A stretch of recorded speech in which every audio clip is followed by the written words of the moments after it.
Okay. So today we are in the book of Leviticus and we're in chapter 4, which is actually about the book, which is actually about the sin offering. So let me write that. Can you see, right? Sin offering, which is in Leviticus chapter 4. Okay, but what is the connection? The sin offering is with the red heifer. Anybody wants to give a try? What is the connection between the sin offering and the red heifer? Anybody knows? I'll take a stab at saying cleansing. Cleansing. Okay. What do you mean? Well, what little I know, the ashes of the red heifer cleanses the utensils, the people. Okay. When we're washed with the blood, we're cleansed from our sin. Okay, and how is that connected with the sin offering? Shedding of blood. Are you implying that the sin offering is also about cleansing? Yes.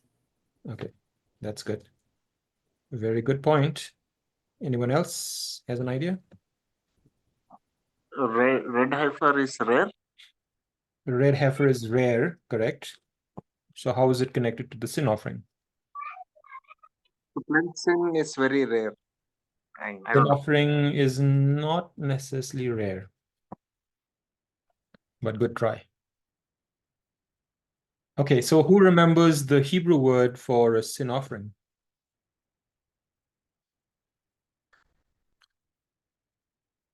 Sin offering is? Huh? Khata. So sometimes they pronounce it kata, or sometimes they say it's katat. So in this chapter, it's katat, which is the sin offering. So this chapter is called the sin offering, but you'll realize later on that Lori is correct. It's actually all about purification. So you can actually say this is the purification offering. Okay, so it's all about getting ourselves clean. In fact, the book of Leviticus emphasizes a lot about clean and unclean. Clean and unclean. Okay, who wants to give me a definition of unclean? What is unclean? Who knows the definition of unclean? Unclean is unholy. Unclean is unholy. Okay, you're very sophisticated. Give me an English definition of unclean. Not clean. Not clean. Circular reasoning. Circular reasoning. Dirty. Dirty. Yeah. Is dirty good or bad? Bad. It's bad. So dirty. Okay. So why is it that God is particular about clean and dirty? Is God very finicky about clean and dirty things? Do you think so? Does he want to? Unless we follow all that guidelines as defined by God, if it is an unclean stuff, anything we talk about, we can't come closer to God. Okay, let me give an example. If God comes to your house today and it's dirty, will God come inside? Is that the implication? Let's say it's very messy, dirty, haven't washed it, stinking. Will God come inside the house? Because we say, right, he's opposing unclean stuff. No, but I think it is more to do with the person, what is inside. Not Okay. because in a dirty house, if some unsafe person is there and crying out or something, Okay. there's a possibility that he may get a vision or dream and be saved. Okay. Now let me give you, this is something that Jim No, Staley. and Jesus also said we are bothered about the outside of the vessel, and not what is inside. Okay. You're cleaning only the outside of the vessel, appearance side. Okay, I'll give you a couple of Well, options. I'll try one more. Mhm. It's not dirtiness, anything like for clean or unclean. It's more to do with the animals. If we take this example of animal, they are classified as with their leg is with a split or is a single, like a cow or a horse. Horse is unclean and cow is But why? clean. But why? Why is God interested in that? Yeah, that Okay, it's like the cows, they can chew the cud. no, that is okay. We'll come to those. What is? I'll tell you something even more basic. I'll give you a couple of options. You choose the right one. So I will say a dead dog, a dead pig, a dead human being. You tell me to God, which one is the most unclean of all these things? All the three, because they're dead. Okay. Yeah. Anything Okay. dead corpse, right? Any dead corpse. So you're saying all of them is by And God's you're asking a lot of trick questions trick today. questions. Yeah, Yeah. it's good to be tricky, Mm. unclean. So which one is the most unclean? So you said all three. Anybody else has a different opinion? Dead Dead corpse. human is the most unclean. Which one? All are unclean, but dead human is the most unclean. Why? Yeah, I agree with that answer. Why? Because you said no last time that God is a pro-life, and Pro-life. so he hates something which is dead, Huh? and because human are not created to be dead, no, we are created to be a eternal being, but because of our sin, we are prone to physically die. I think that's why God will hate the human dead body the most. But even a dog is lost his life, right? So what is the difference? Made in God's image. Human being Okay. versus Yeah, we are made in God. maybe. Yeah, if we understand this concept, we will understand the book of Leviticus, because as we go forward in the book of Leviticus, there are a lot of chapters about how to be clean and what God calls as unclean. So the book of Leviticus, the most unclean thing in front of God's eyes is a dead human being. It is, God says, no, please. You can't touch a dead body. In fact, it's all about a dead body. In fact, it's so weird because there's so many laws about what you need to do if you touch or even come in proximity of a dead body. Mm. Okay. So the right answer, it's not everything is the most unclean. It is a dead human body is the most unclean in front of God. But dead dog and dead pig are also unclean. They're also unclean, but a But dead they're human not being is the most ultimate. unclean. Ultimate. Mm. Now, how do you justify that Samson went to that the dead lion and he took honey out of the womb and ate it, and it is unclean, right? Yeah, there are a It's lot of still things. unclean. There are a lot of The unclean. maximum is I'm dead just saying, body. I'm just saying the epitome of uncleanness. Like for us, we may think the most unclean thing is you fall into a septic tank, right? Can anything get worse than that? Maybe not. To the gutter. Yeah, to the septic tank full of whatever, right? So that's really dirty for us. But from God's point of view, if you happen to fall on top of dead human beings, that is the most dirty thing you can touch, which doesn't, for us, it doesn't, like a dead human being, okay. But to God, that is the most dirty thing that you can touch. Pushpa's sister, don't give Samson's example. He did lots of things what he is not supposed to do. No, it is not. I'm only speaking about pertaining to dead things. You're not supposed, and he was a Nazarite. He's not supposed to touch anything that is dead. Okay, so I'll give you another. So I'll give you the reason you asked, right? Why is a dead human being more dirty, more unclean? I wouldn't say the word dirty.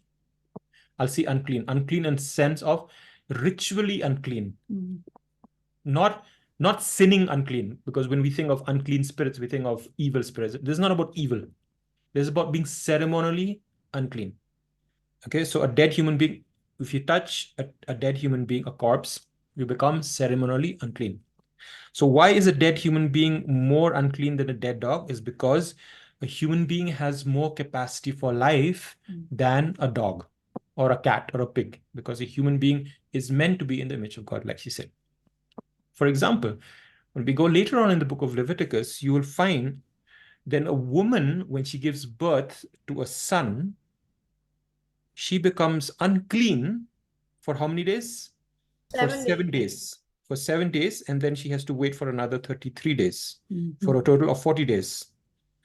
But if she gives birth to a daughter, okay, and at first you may think that God is misogynist, right? Double, right? It's double.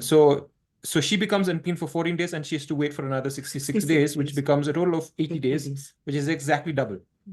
Now, if you don't pay attention to the details, people who study the Bible will think God is so misogynist, right? He's against women. So is he saying that women are more unclean than male? No, exactly the opposite. Because just like we see here, God is saying dead human being is more unclean than a dead dog, because human being has more potential for life from God's point of view than a dog. Therefore, the reason why a woman has double the capacity of uncleanness, because the mother has given, the daughter doesn't become unclean, the mother becomes unclean, okay, is because of the potential of life. Women can carry another child, baby, right? Which is why, that is why it's a concept of unclean. It's about life and death. So remember I said in the beginning of Leviticus, God's greatest enemy is death. Jesus came to win over death, to have victory over death. Sin leads to death. That's why God has a problem with sin. But God's biggest problem are dead bodies and death. If we understand that, we'll understand our God is truly the God of life. There is no other God in any religion that is so particular about life. That is why he concentrates on particular about cleanliness and uncleanliness. Does that make sense? Anybody has a question? So God is not against females. In fact, God puts an even higher thing about females, and we will talk today about females, female cow. Okay. So women can rejoice today because God is going to elevate women today. Okay, no questions? All right. So let's first go to the book of Leviticus chapter 4, and we'll read a few verses, understand about the sin offering, and then we will go to the red heifer. If our readers are ready, please read. I'll make the font bigger. Please read from verse 1, chapter 4.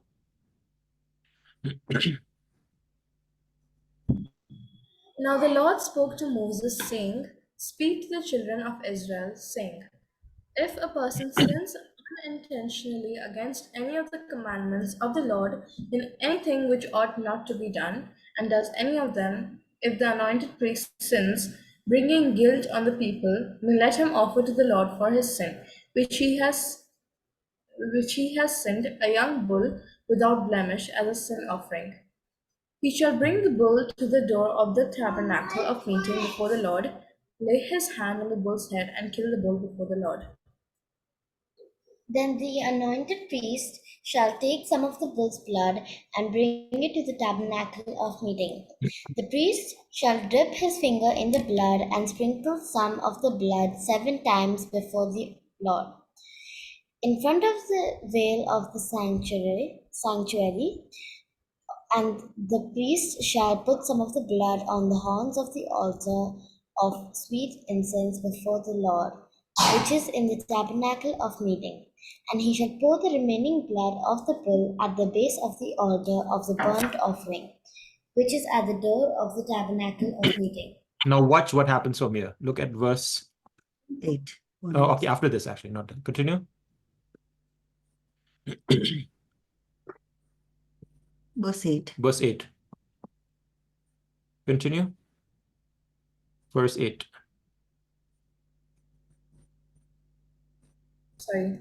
Verse He 8. shall take from it all the fat of the bull as the sin offering, the fat that covers the entrails, and all the fat which is on the entrails, the 2 kidneys and the fat that is on them by the flanks, and the fatty lobe attached to the liver above the kidneys he shall remove.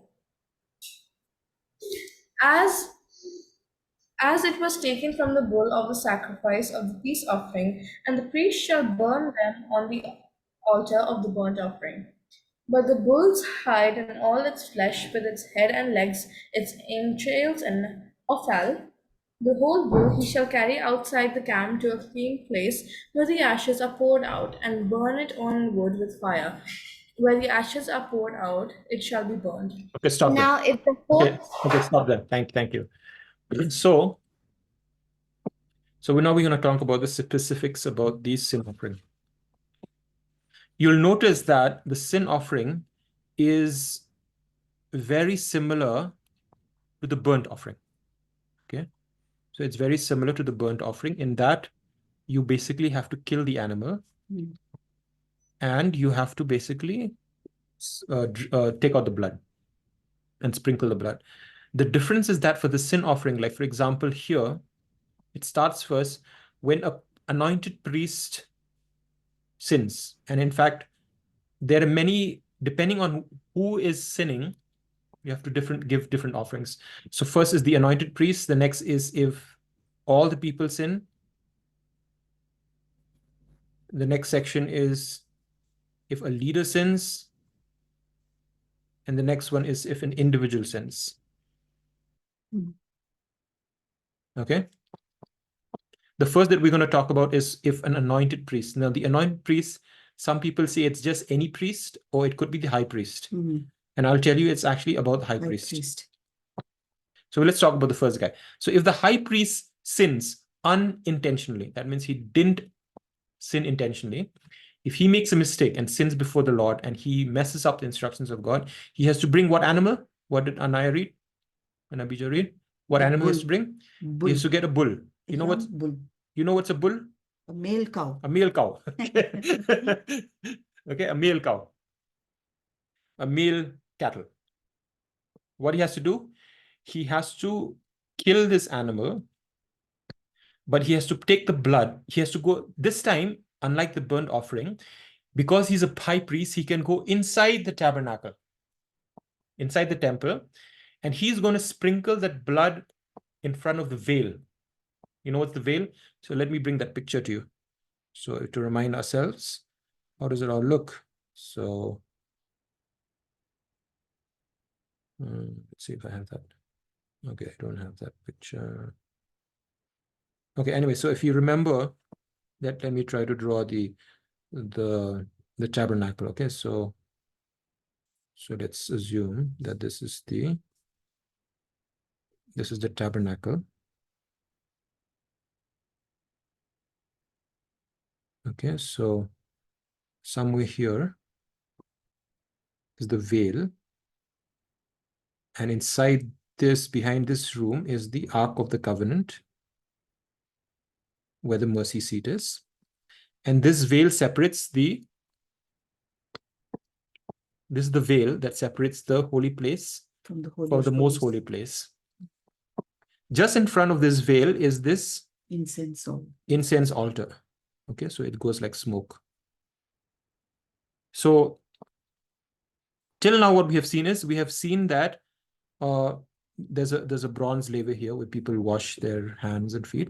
But what happens till now is we have been talking about this altar. The bronze altar in which they burned the sacrifice. Okay, and there's a ramp here. Okay, so till now what we've spilled the blood here in the base of the altar. Let me put with red so you can understand. So I'll put where all the red marks. So here before the sin offering, you've put all the red here. Sorry for the burnt offering. Now what in this sin offering, the anointed priest, so the high priest has sinned, he comes here and he spills the blood here, just near the veil. Does it say that actually? So if you see here at the beginning, yeah. The door of the tabernacle of meeting. So he brings it to tabernacle, and look at this. He shall dip his finger in the blood and sprinkle some of the blood 7 times in front of the veil of the sanctuary. Okay, the veil. He's basically, so that curtain which is separating it's going to be very bloody. Okay, it's very strange. It's full of blood, because sprinkling the blood. And he's also going to put some of the blood in the horns of the altar of the sweet incense. So in this, there are horns here. He's going to put blood here in the horns of the altar. Then he's going to come out. Then he'll pour, just like the burnt offering, he's going to come and put at the base of he'll put the base of the altar outside. So this is a little different, right? Now he's gone inside the tabernacle. Unlike the burnt offering in which they were all outside. Now he's gone inside. Then it doesn't end with that. So now, after putting out the blood, now he takes the kidneys, the liver, the fats, all that stuff, and he burns it on top of the altar, which is just like similar to the burnt offering and the peace offering. So it's burns, nothing different. But then it doesn't end with that. Now the rest of the animal. So let me try to draw a cow. Okay, so the cow, the bull actually. So this bull. We make it simple. Okay, this bull. So they've basically removed the entrails. They have done surgery and they've taken out the liver and I think they put here. They've cut the blood. They've removed the blood and they've taken out and sprinkled in those places that I've said. The rest of the animal, whatever is left, including the dung. Okay, it says including the entrails of all. That means the dung. Everything. You take this whole bull. You take it outside of the camp. You take it outside of the camp. And it says that you're going to go outside the camp to a clean place, okay, where the ashes are poured out. Okay, this entire animal is going to be taken outside of the camp of the Israelites, and they're going to burn the entire animal until it becomes ashes. A very strange concept. All of this for an unintentional sin of the high priest. The next section is going to be what if the whole congregation Israel sins. Now here it's going to be similar. But here you're going to get a young bull. Same. I think this one. This one is also a young bull. Okay, a bull only, young bull only, right? Young bull. Young bull. So very similar things happens, and then the next congregation. For the whole congregation, and then when a ruler sins, he has to bring a goat, which is interesting. The smaller animal, a kid of the goats, a small little goat, right? Goat. And then when you come to when a common person sin, then he has to bring a female goat. And then if you go to the next part, next chapter, actually, it's going to be, it'll continue the sin offering. And it'll say, if you don't have enough money, then you can actually give a flower, you can give those birds. Okay, it's a similar thing. But what we'll realize later is this word for sin offering is this word called khatat, which means sin. Like we talked, the meaning of sin is to miss the mark. You have not missed the target. You have missed the target. But this sin offering is also used in other places where no sin is involved. That is why this word khatat is what Lori said. It's actually for purification. So the purpose is for purification. That means when the high priest sins unintentionally, he has become unclean, ritually unclean, and therefore he cannot come into the presence of God. So by splashing this blood around, blood is like it's like kafar. That means it's covering something, because God doesn't like to see dirt. It's a very strange concept. Blood masks that dirt. Okay, that's why he's putting all this. Okay, are you following till now? Is it weird? So if you don't get explanation for this story, right, you'll be thinking, what in the world is all this? Thank God Jesus has come and we are all free, right? But that's where it gets interesting. When you peel the cover and we look inside and we'll realize something beautiful is coming up. Any questions so far? Who likes Leviticus now? Anaya is thinking, is this too gory or not? They're doing like this. Like this, not sure. Yeah. I like that. Not sure if this is interesting or not. But believe me, today's It's interesting but disgusting. Okay, interesting but disgusting. So I don't know. Can you make a new word for that? Interesting but disgusting. Disinteresting. I don't know. Disgusting. Oh, it's good, but sometimes it's a little dirty. Okay. So today we'll do one of the most amazing mysteries and the most amazing things in the entire of the Bible. And it's connected to the red heifer. Now the red heifer. Related to the Red heifer, the red cow, like I showed this cow before. This one, this cow here. okay. Okay, because the red heifer is very similar to the sin offering. It's a specialized case of the sin offering. Mm. That's why I find it very interesting, because just last week we were talking about the red heifer, and there's a lot of prophecy updates that I will give you what is happening in Israel right now. And just last week they were reading this Red this heifer, passage yes. about the red heifer, and it just so happens that we're doing the sin offering and it's connected to the red heifer. Mm. So just remember that the red heifer offering, the red heifer, is a specialized sin offering. Unlike the burnt offering and the grain offering and the peace offering, the sin offering for the high priest and for the congregation, it has to be removed outside of the camp. The first three offerings that we have been reading so far, you burn it on the altar inside the tabernacle. You don't go outside the camp. So why is this important? Is because of a mystery. Okay, this is the biggest mystery of all. That's why what's happening in Israel right now is the most significant thing that you can ever think of. And at the end of the session, you'll be saying, wow, we are really at the end times. Okay, so now be prepared, fasten your seatbelts, and we're going to go into this mysterious thing about the red heifer. So first, let's go by definition. What is the meaning of a heifer? So it's pronounced heifer. It's not heifer. Okay, it's a heifer. What is a heifer? Anybody knows? Female cow. No, it's not a female cow. I mean, it is, but it's something more than a female cow. Anybody wants to try? What is a It's heifer? a virgin cow. Virgin. Not had any. Yeah. It's Yeah, that way. It is a exactly. virgin cow. Yeah, I guess. it is a virgin cow. So Also, it has never been yoked. no, that is the prop. So that is the requirement of this heifer offering. But I'm talking about a generic heifer. Okay. So a generic heifer, if you raise cows, a heifer is not a calf. That means it's grown bigger than a calf, but it's become like adult. But it has not got pregnant. It has not given milk. That is the meaning of a heifer. It's a virgin cow. Okay, that's the meaning. It's not known a bull. Yeah, it's a virgin cow, virgin female cow. Obviously, it's female, right? So that's a heifer. But here we're going to talk about a specialized heifer. It is a red heifer. Let's look at that. So why a red heifer? Okay, we're going to talk about heifer.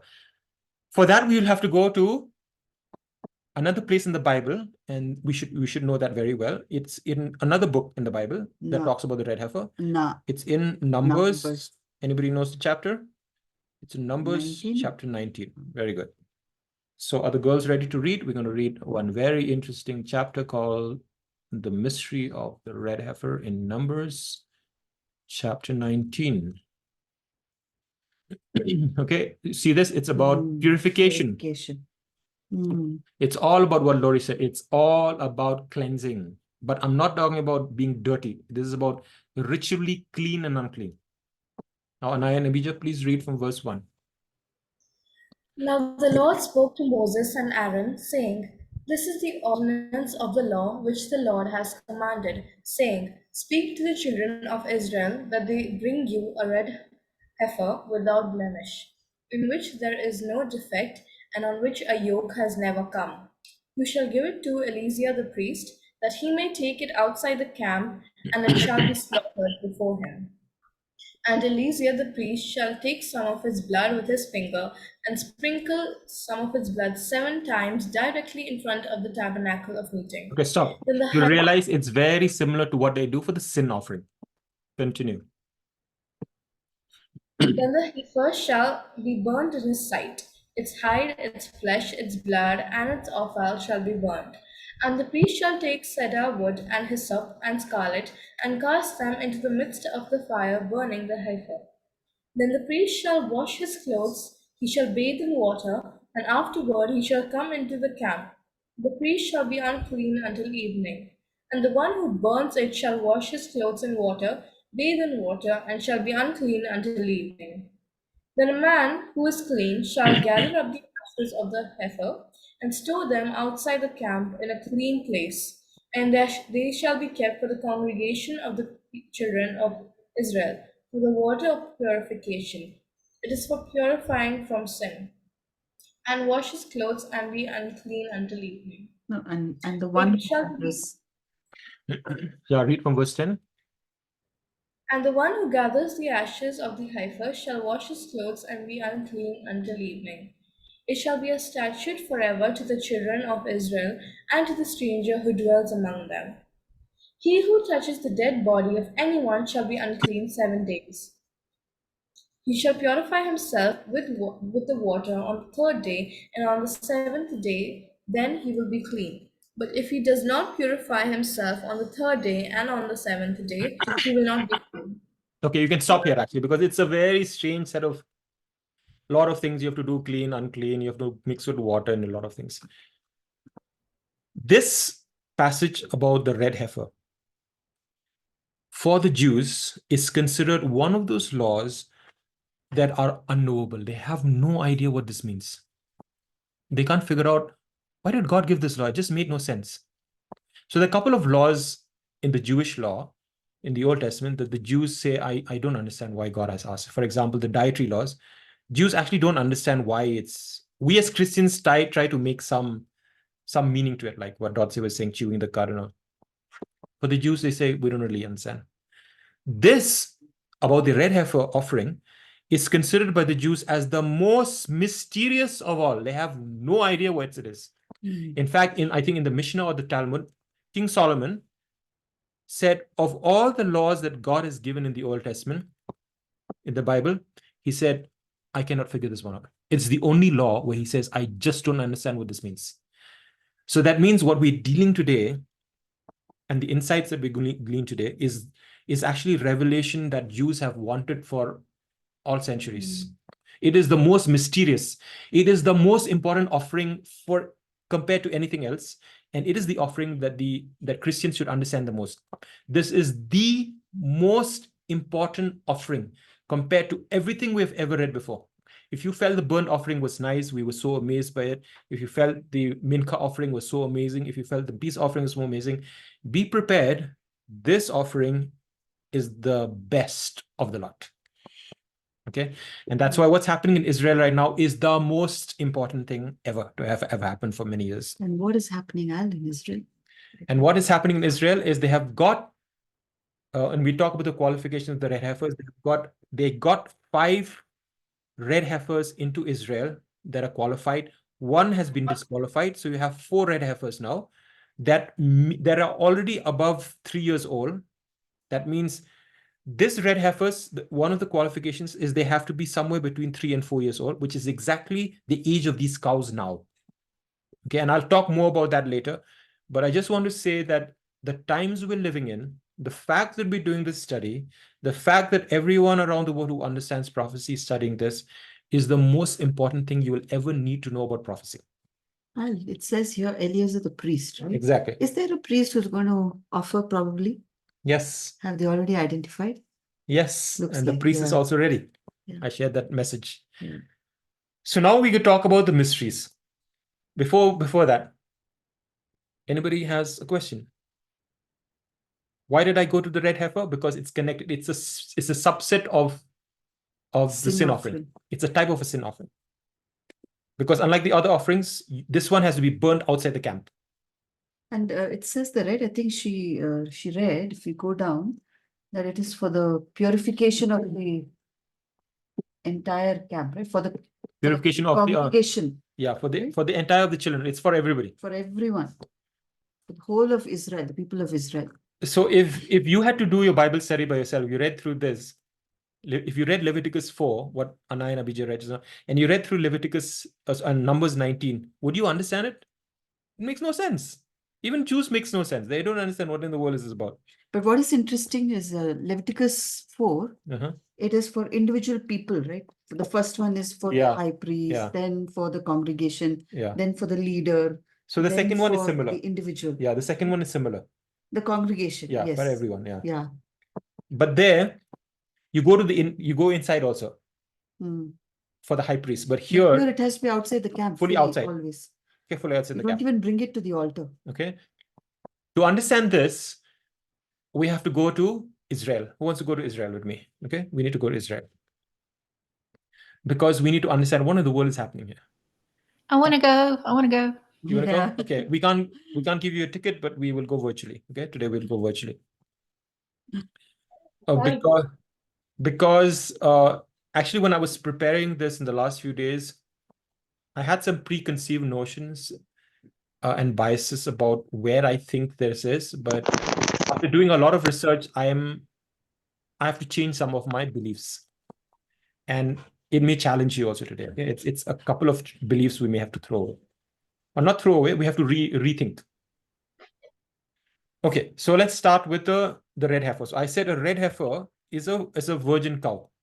It has to be greater than 3 years old, which is interesting because the cows right now in Israel are greater than 3 years old. So the prime candidates. Four. Well, I have a question. Yeah. All these years, they were not able to get a red heifer. Yeah. So the purification was not done at all? Yes. Okay, I'll tell you what the problem is, which is very amazing. So the couple of, so I'll tell you some, okay, before I give you the answer, let's hear Amit and Reet, you had a question. You raised your hand. Yes. Also, I was watching one of the videos by the guy from Prophecy Watchers, and he was mentioning that when they say that the red heifer has to be 3 years, he clarified that the red heifer does not have to necessarily have completed 3 years. They have to be in their third year, and it seems that these 5 red heifers, out of which one is disqualified and one of them is not so red. So actually there are only 3 heifers which meet the criteria. And in that, those 3 heifers, they have been born anytime in between 5th October to 12th October 2019. 2021. So that is where they are in their third year right now, because in October of 2023 is when they completed 2 years. So the criteria is that they have to be 2 years, 1 month and above. And this is what it is. I mean, so I just wanted to clarify that, do they have to have completed 3 years, or as he mentioned in that video, they have to be in their third year and it has to be interpreted in that manner? So it depends on the source you're listening. If you're listening from Orthodox Jew, I think Orthodox Jew, it has to be 3 years, because so it comes to the word, right? So the word here, if you see here, when you see the red heifer, so if you go to the Hebrew word for red heifer, it's not really a heifer. Okay, it's just this word para, aduma para. Aduma. So aduma means red, basically. Adam, right? Aduma means red. Para is and actually it's para. Para means a cow, right? Yeah. Because a bull is a par. Par. Okay, so there's a difference. So it's actually just a red cow. It doesn't mean a heifer. Hey, Now, for those who know Hinduism, right? Yeah. One of the goddess, her name is Parvati. Ah, She's the rider of it's come from here. the animals, right? Yeah. The cow and the bull. Yeah. Parvati and Shiva. So par is bull, para is cow, which is interesting in Khasi, Sam. Para means sibling. Younger sibling is a cow. Okay, it's very funny. Okay, anyways. All right. So there is another word for a young cow, which a calf. Okay, and I think it's called egla, if I'm not mistaken. That is still 3 years old. So therefore, by definition, a para is greater than 3 years old. That's from a Jewish point of view because of the word. It doesn't use this word. Now, here's what is interesting. Coming back to the question that Sister Pushpa asked. How come we have these cows now? We have these cows now because of the pandemic. because of the pandemic. Okay. And the pandemic is not going to come easily again in the way that it did. Okay. What happened is when a cow is born anywhere in the world, you have to tag it. Okay. So let me draw a cow. Okay. The head of a cow. So let's say we have a cow here and it doesn't have horns yet. So, okay. Now what they would do is the moment a calf is born, after a few days, they will put an earring. They will tag it. The moment the government, for example, these cows have been brought from the USA or even in Israel, whether it's in Israel, in any European country, I think even in India, you have to brand your cows. In fact, she's into branding. Branding first comes about making a mark on an animal.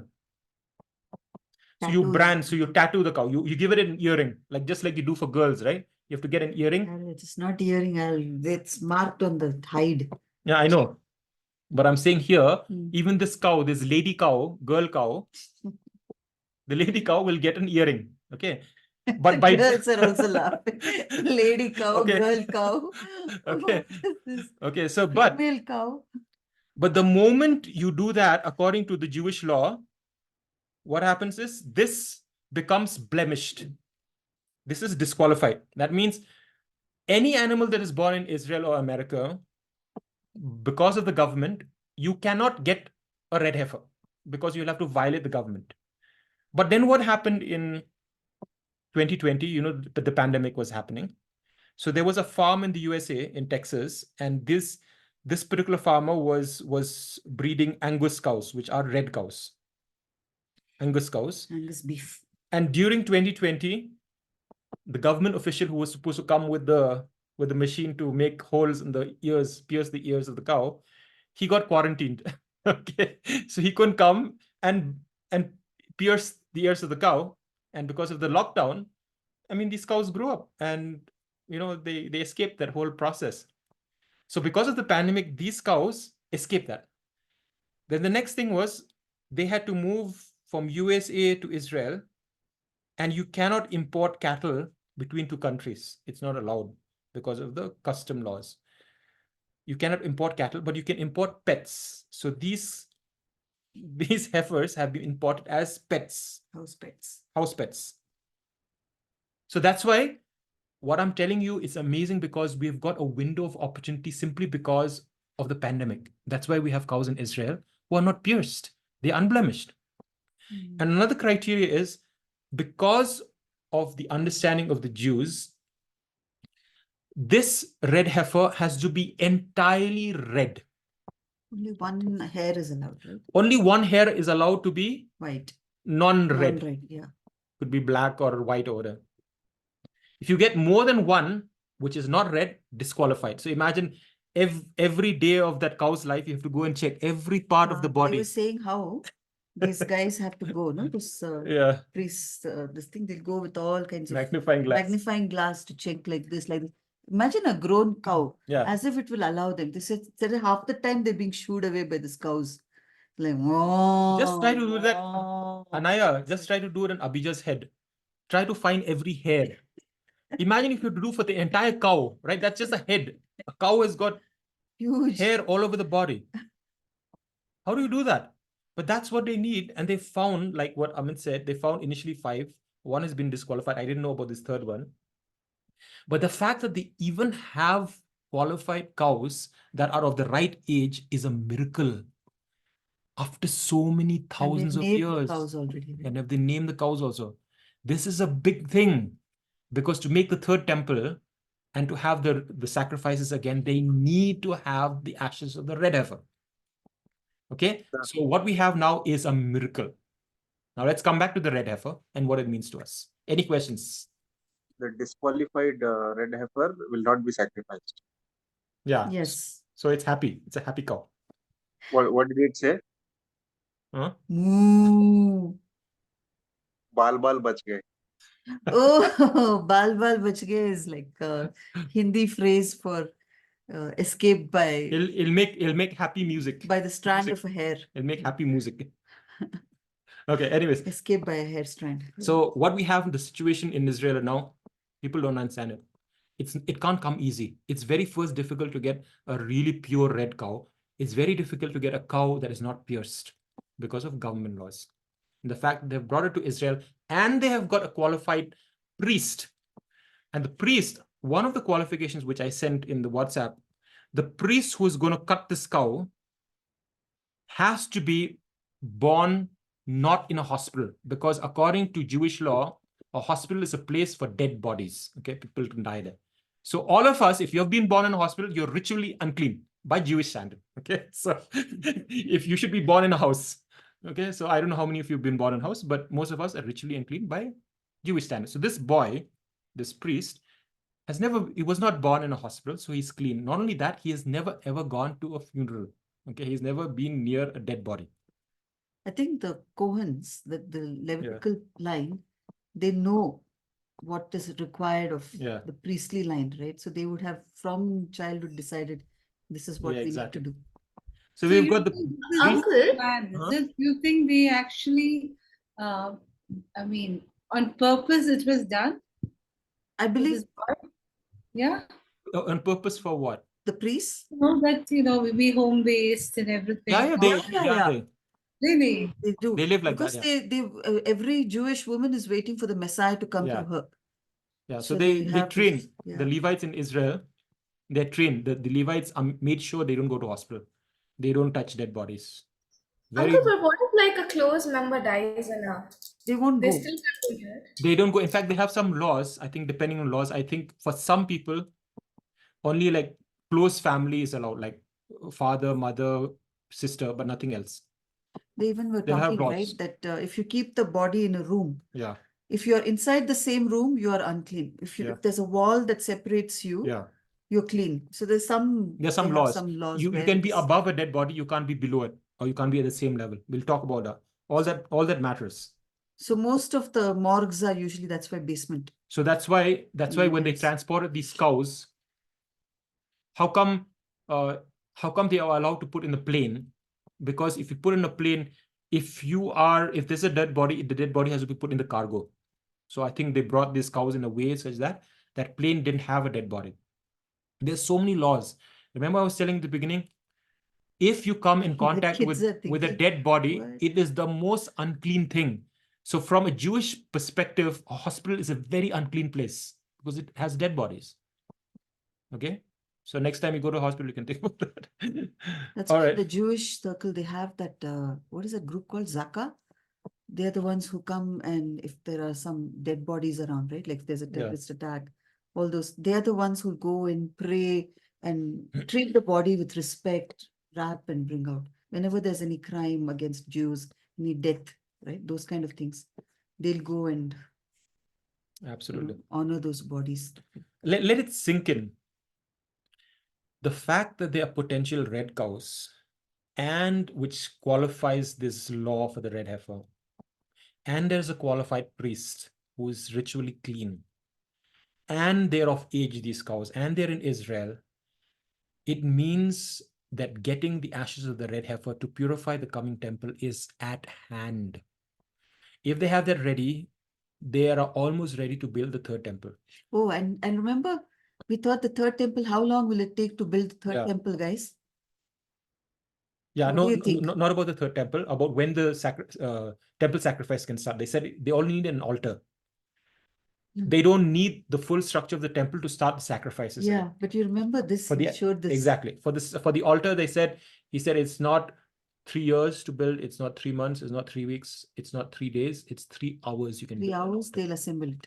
So it could be sometime now in the next few days, they can do a secret meeting in which this priest goes and kills the cow, okay, gets the ashes of the red heifer, and they use that to build an altar. Nobody knows, and they're ready. And the time prophetically is ticking. So we're at the end of the end of the end of days. Okay, so that's the first amazing thing. I'll come back to this prophecy thing. Now let's go to the mystery in the Bible. What in the world is this all about? Yeah.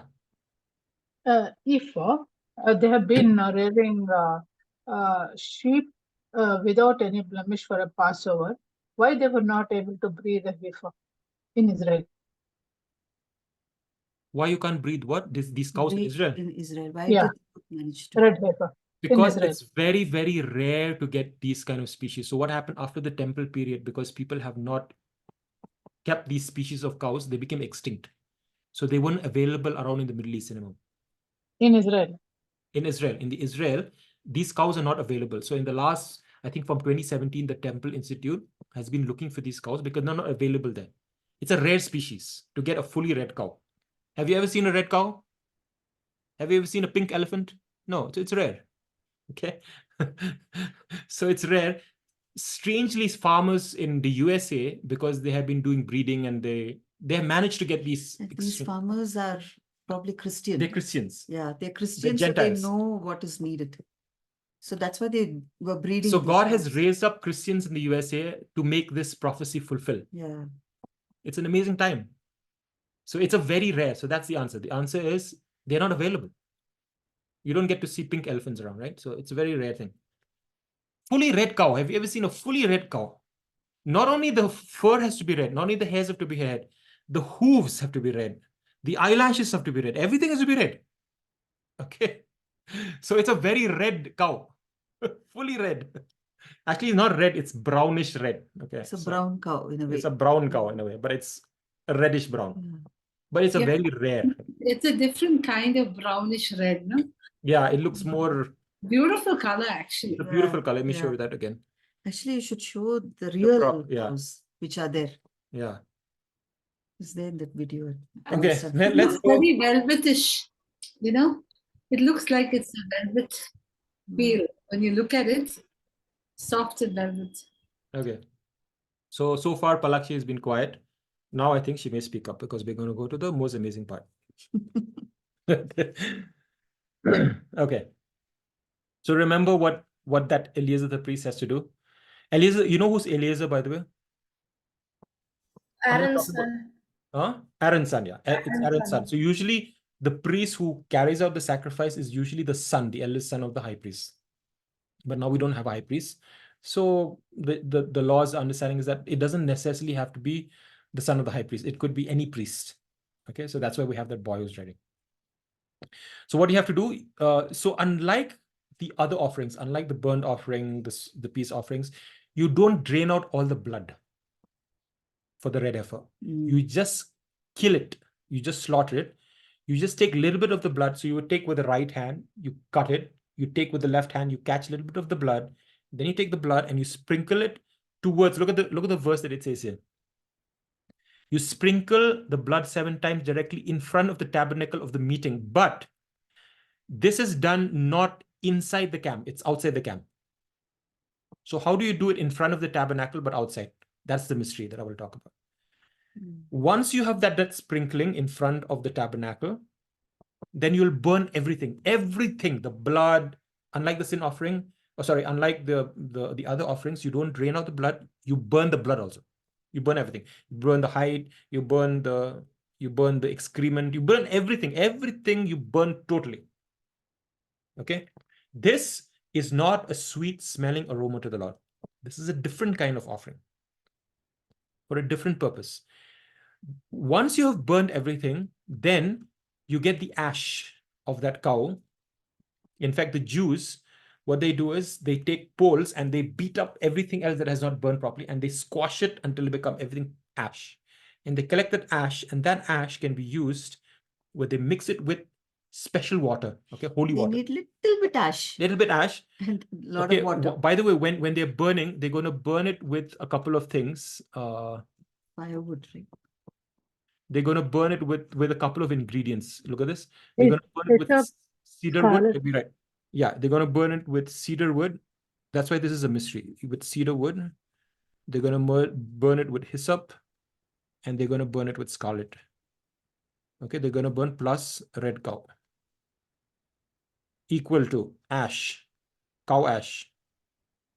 Then cow ash plus holy water. Scarlet isn't just, scarlet is something, I thought it's a color. No, I'll come to that. So cow ash plus holy water, you're going to get purification. Just to purify people, you have to do all this thing. In fact, everything is a mystery here.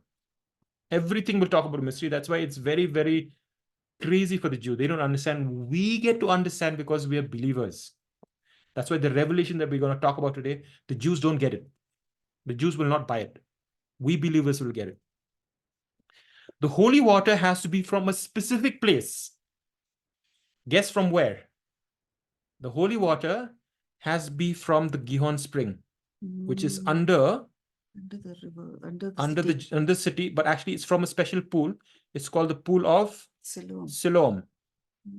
And as we speak right now, they've unearthed even they've unearthed the entire pool. Okay, that's another thing which I'll talk about. It's all prophecy being fulfilled. So the pool is ready for us to get the water also.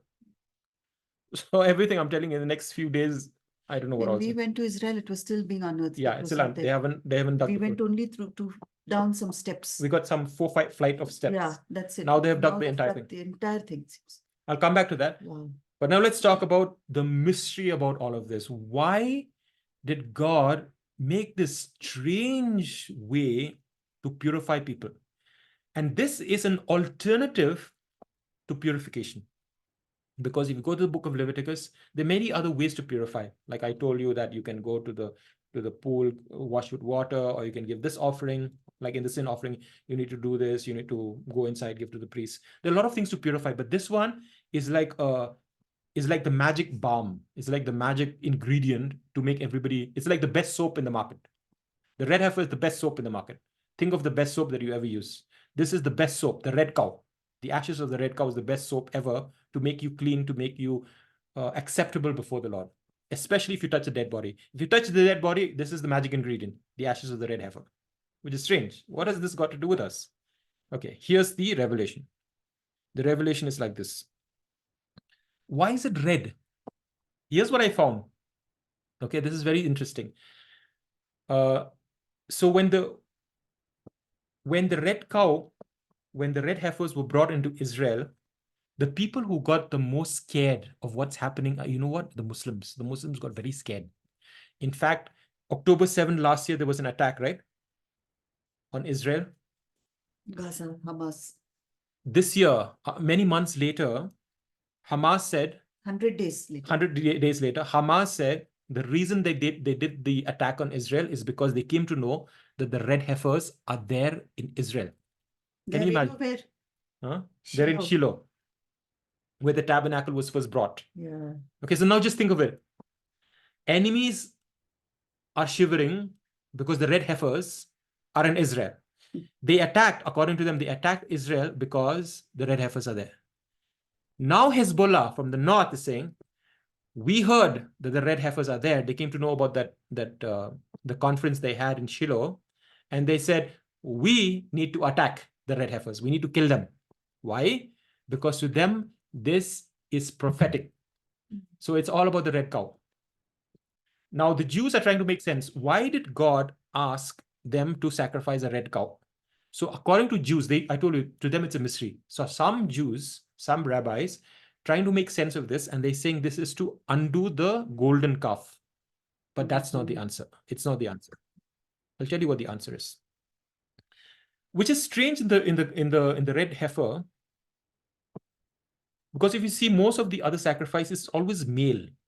In this case, it is a female. So remember when we talk about the typology of Christ, we said it has to be male because it points to Christ. How in the world would female point to Christ? It's very strange. I can understand if it's a male bull or a male lamb that I can understand it's pointing to Christ. He was complete. Only when he went on the cross, from his side came his bride. Okay. So he's pre-fall Adam. Okay, I'll tell you, it's all about Christ, but I'll tell you something interesting about Jesus. And I found about this recently. What is Jesus' name in Hebrew? Yeshua. Okay, his name is Yeshua. Yeshua means something else in Hebrew. What does it mean? To return. It means salvation. Oh, okay. Correct? Yeah. So if you say you want to get salvation, you actually in Hebrew say you need Yeshua. Yeah. If you need salvation, you need Yeshua. But if you know Hebrew language, just like in Khasi, I think if Sam is listening to this, in Khasi also, any noun like salvation, you have to add a gender before that. So every noun has a gender. Salvation is a feminine noun.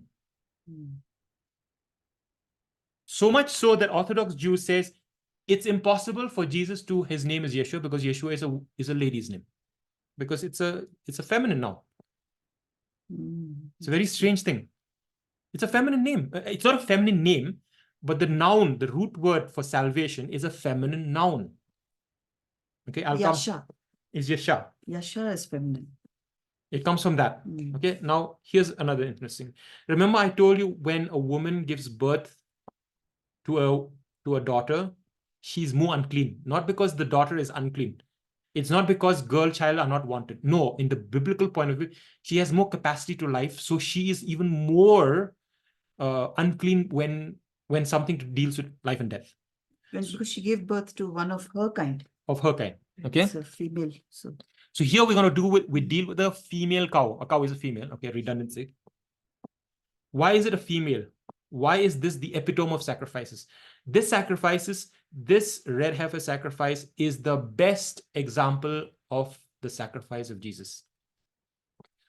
Everything, like we read in Isaiah 53, Jesus fulfilled the burnt offering, the grain offering, every offering. But of all the offerings, this is the most amazing offering that Jesus sacrificed.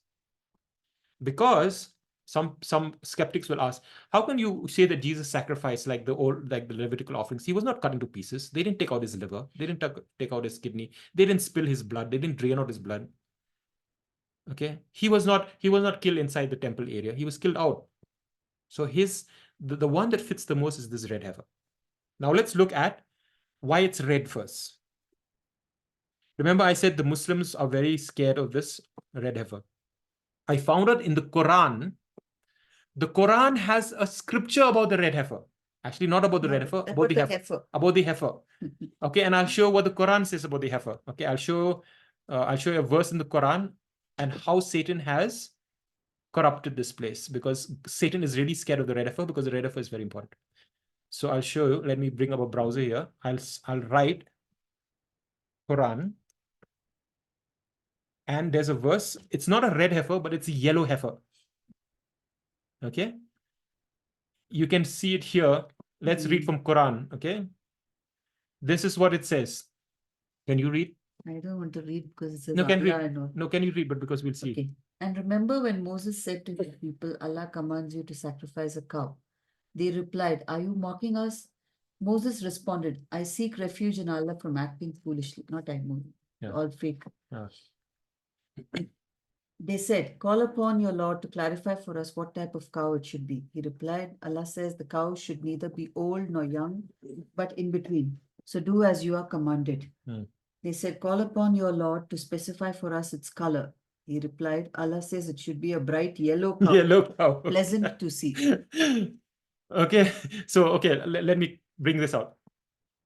Why doesn't the Quran stick to the color? That means the color is very important, correct? So they don't mind it's a cow, but it matters that it's a red cow. Have you ever seen a yellow cow? I don't know. Even yellow is strange. Yellow probably cream. I'm just thinking. Yeah. So let's understand why it's yellow. I'll tell you what the answer is. The answer is this.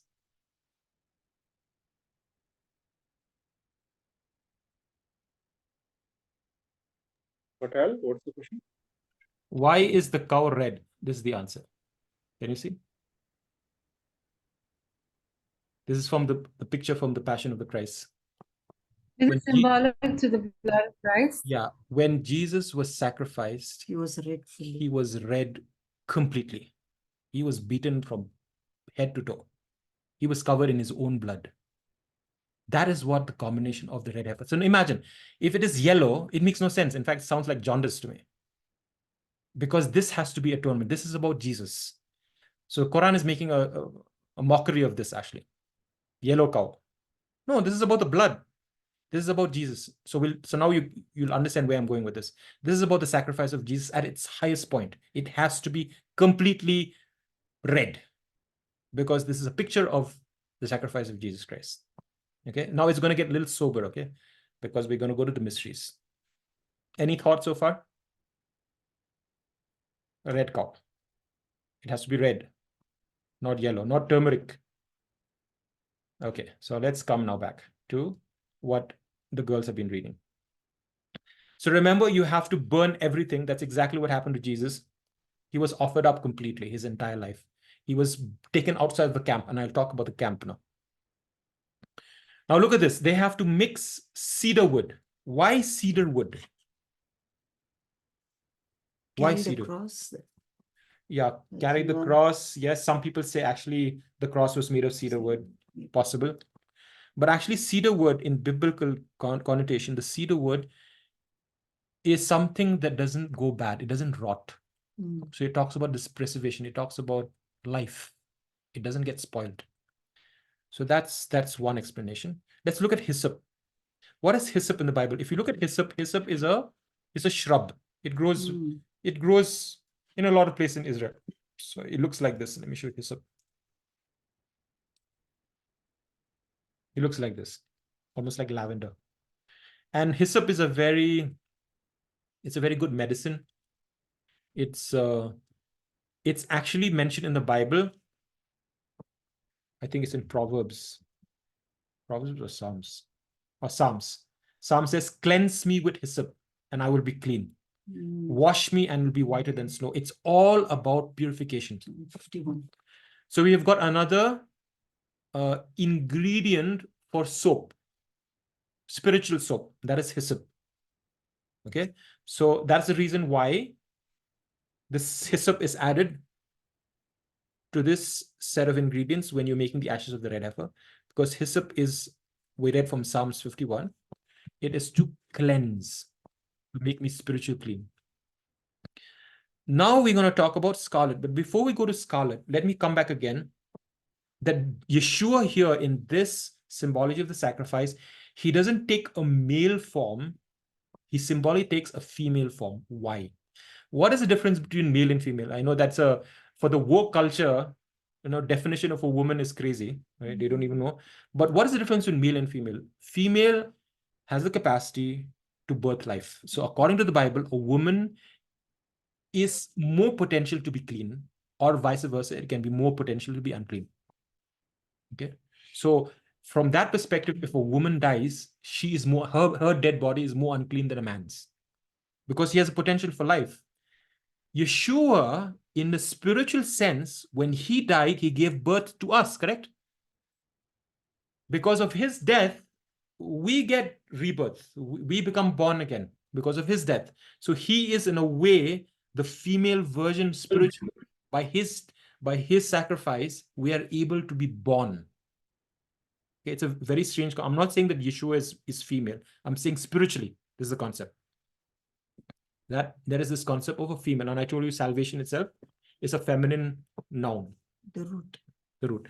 Now we will come to this amazing mystery of scarlet. Some of you already know it, but I'll show you what is scarlet. The another word for scarlet is the crimson. Right? It's a similar word. Why do you add scarlet? I think Kiran had asked this question. What do you mean? Adding color? How do you add scarlet? Okay, scarlet in the olden times, to get dye, like I think Anaya is wearing red. Are you wearing a red t-shirt? Okay. In the olden days, getting dye in clothing is very difficult. You get brownish color. If you see a lot of old movies, right, when they depict, it's only brown and gray or black. To get very saturated colors like red and purple, it's very difficult because dyes are very expensive. The way they made dyes before for red, okay, which we have the word crimson or scarlet, it comes from an insect, a worm. It comes from a worm. In fact, the word for crimson, okay, how does the crimson work? Let me show you etymology. Crimson. I'll search crimson. Crimson comes, inclining to purple. It's originally meant to be the color of a kermes dye, so that kermes become crimson. Same word. It's produced from the scale of an insect called a Kermes vermilio. Okay, we're going to look at this insect. From a scale insect. From a scale insect. Okay, this insect looks like this. This is where ancient times, this is how This is how you get the color red. So what Anai is wearing right now, if you were living 2000 years ago, they would have basically got from this insect. So maybe you will not want to wear red indoors. Okay, this is Uncle, from you're making me feel like I don't want to wear this t-shirt anymore. yeah. So here's the amazing thing about this, the mystery of this scarlet worm. That is mentioned in which verse? So right? so Psalm Tola worm. Tola. Yeah, it is in Psalm 22. Oh yeah, we forgot. Yeah. So let me go. Psalm 22. And this is why studying in Hebrew is important. Psalm 22. And we need to understand. In English, it doesn't make any sense. Look at this. So this is about a prophecy about Jesus. Psalm 22, verse 6. So, Anai, can you read this? Verse 6. But I am a worm and no man, a reproach of men and despised by the people. So this is about, it's basically prefiguring what Jesus Christ is going to do. If you read in English, and if I ask you the meaning of a worm, how would you make sense of this? So maybe you can say, oh, I'm a worm, like I'm a nobody, right? I'm a small little, what is the word for? Squiggly creature. Squiggly. I'm a small little unworthy thing. That's the interpretation we'll get. But if you go to the Hebrew, you'll get what it's talking about. So if I go to the Hebrew, Psalm 22, verse 6, the word is this word tola, tolat, tola. So this word tola is the word for scarlet, because this word scarlet is exactly the same what we said as the crimson. So this is the same thing that Jesus was speaking in the Psalms, that he's basically saying, I am scarlet. I am this worm. I am this worm, this insect. I am this scarlet creature. Why? Because to understand the mystery, you have to know, what does this tola worm do? This tola worm, if you see, so these females, right, what happens? They come and stick themselves to a tree. Doesn't look like a cross here. It fastens itself to the cross of a tree, okay? And then what happens is, it gives birth. It has a lot of the eggs inside its body. And then what happens is it basically fastens itself, it doesn't eat anything, and it dies. It dies, and after a few days, that color changes from red to white, miraculously. Yeah. And after it does that, all its babies comes out. That's exactly what Jesus Christ has done for us. He's hung himself on a tree, covered himself in blood, just like the red cow, fully blood, and then on the tree, out of his side comes blood and water, which is us, the church, and we become as white as snow. That's why the word says, though your sins were like scarlet, they were like the stola worm, right? This is from Isaiah 1:18. Let's look at that. Isaiah 1:18. This is all about the tola worm. Isaiah 1. Isaiah 1:18. Okay, can you read this? Yeah, 18. Come now and let us reason together, says the Lord. Though your sins are like scarlet, they shall be as white as snow. Though they are red like crimson, they shall be as wool. So sin has got the color red. Jesus has taken on that sin. But like this worm, Jesus has allowed us to be white. Let me pause there. Isn't that amazing? Because of this is one of the ingredients. It's all about purification. See, it becomes white. It becomes white. That's where you get red before, from this insect. Crimson, vermilion, it's all from this. Okay, is it crazy? The red heifer, it's all about Jesus. But it doesn't end. There's a lot more coming up. Let me pause. Any questions? Any thoughts? Jesus is this. Okay, symbolized by this insect or by the red heifer. Basically, it becomes a cocoon around them, right? Makes a cocoon. Yeah. The right side one photo is there, no? That Hermes, Yeah. Vermilio. Yeah, Vermilio. Vermilio. So that is also from the trees. It's an insect Insect pa. that fastens itself to the tree. It looks like this initially, this insects, these small insects, right? This looks like something it has grown from the tree. No, it's the insect. It's basically... It's attaching itself to the tree. It's Yeah. attaching itself to the cross, Yeah, just like Jesus has attached himself to the cross, to the wood. Okay, and he's died, he's red. But that redness, because he's taken on sin, eventually that becomes the righteousness of God. That's the picture that is being shown you. That's the amazing thing about this whole prophecy. And from inside that, the babies come. He gives birth, just like a female. This is a female insect. All the babies comes out. That's exactly what the red heifer is doing. Out, which is very interesting, because if you read the red heifer thing again, you'll realize that a clean person has to cut it, which means has to kill it, which is that priest. But you realize anybody who actually touches the red heifer will become unclean. Why? Because that is picturing Christ. He became sin for us. That is the mystery of, it's called the mystery of the Khatat. Mystery of Khatat. Even Jonathan Kahn talks about this. The mystery of the Khatat is that it is a sin offering. So the sin offering, in the case of a bull or whatever, it becomes a substitute, so that bull or that goat or whatever, they become sin. That's exactly, so the sin offering is equivalent to sin. So that red heifer becomes sin. So anybody who touches that red heifer becomes unclean. So Jesus has literally taken our sin. So when he became here, he is the embodiment of sin, like this. He becomes sinful. But by virtue of that, when it is pulverized into ash, that becomes the ingredient to make us all clean. Everybody becomes clean. The whole of Israel becomes clean if you mix it with water. That is the mystery of the red heifer. And Jews don't understand this yet because they haven't seen the Messiah. They're waiting for the Messiah. For them, it still doesn't make sense. Why are we doing all this? But we have to do it. The fact that it's going to happen now is culminating in the time of Golgotha. And I'll talk about the mystery of Golgotha now. Okay? This scarlet is also connected to the dress of the high priest. No, the high priest, okay. It's not the high priest. And they shall make the ephod of gold, of blue, and of purple, of scarlet. Yeah, one of the colors.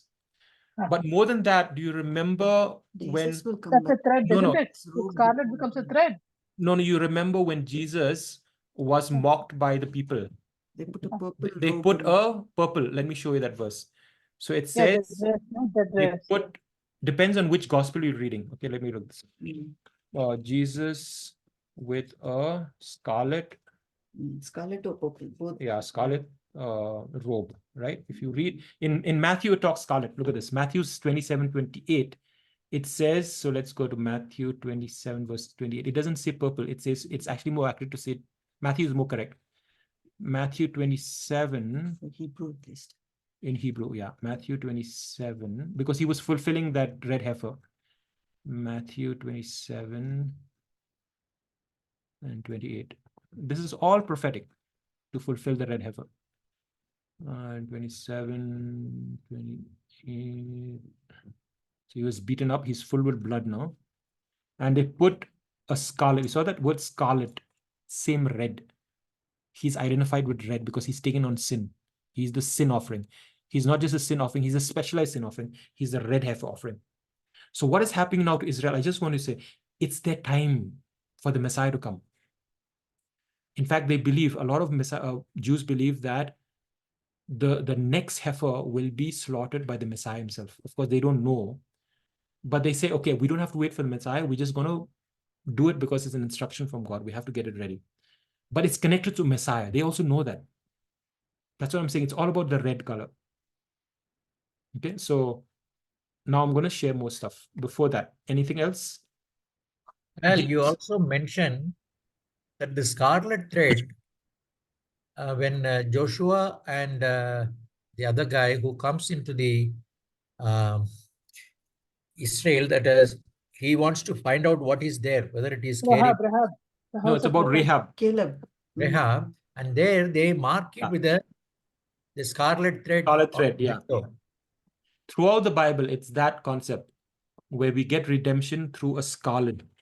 The scarlet is, so they call it the mystery of the scarlet thread. The scarlet thread, like they tie one of the horns of the goat during the Day of Atonement, they'll tie a scarlet thread. So they say that when the goat goes, one thread they put in the handle of the door of the temple, and when that scapegoat goes into the wilderness, that thread miraculously will become white. Okay, so this concept of red turning to white is what had happened. So miraculously, if you can picture it, Anaya's shirt, okay, when she encounters the blood of Christ, it'll change from red to white, because white turns for righteousness.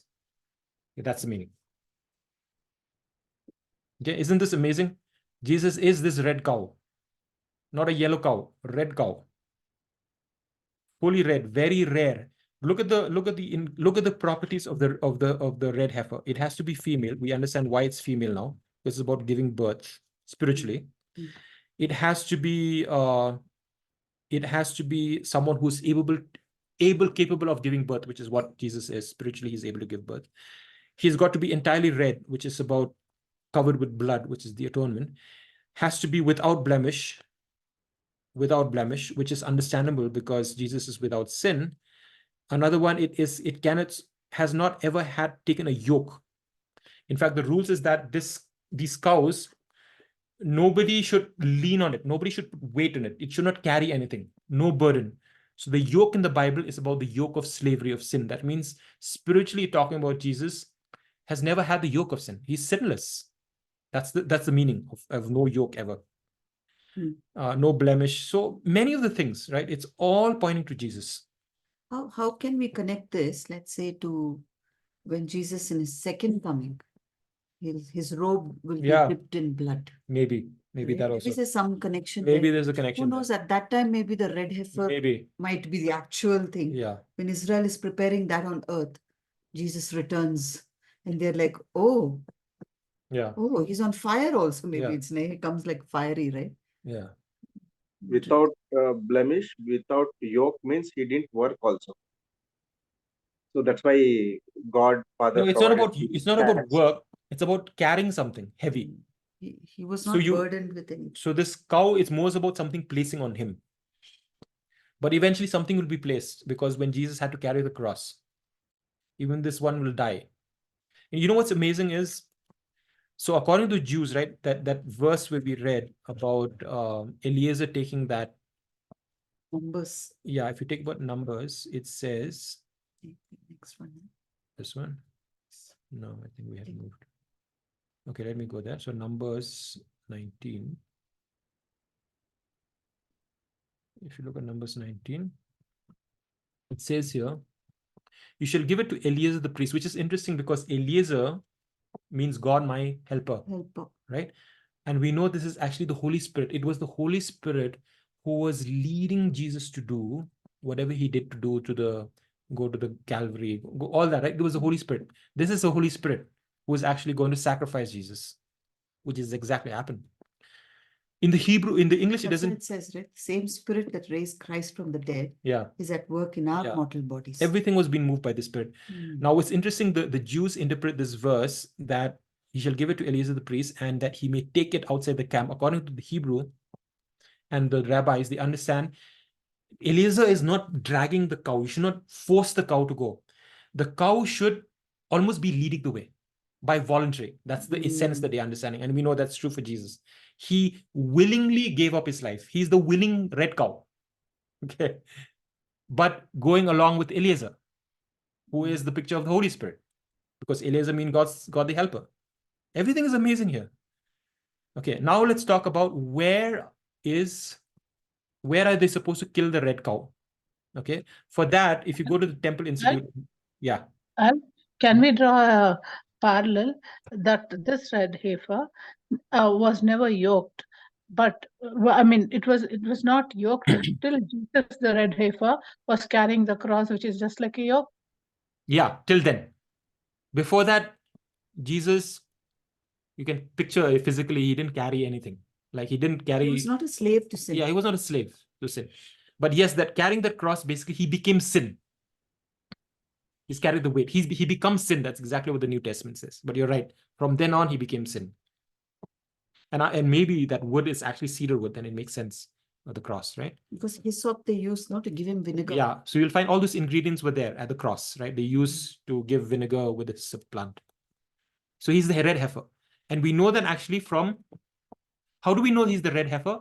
Because it's there in the book of Hebrews. So look at this Hebrews, okay? Hebrews is amazing. So look at Hebrews chapter 9.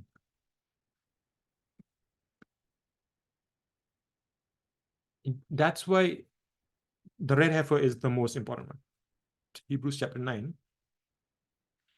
Let me go to this part about the limitation of the service. And you will come to this verse that, read verse 13.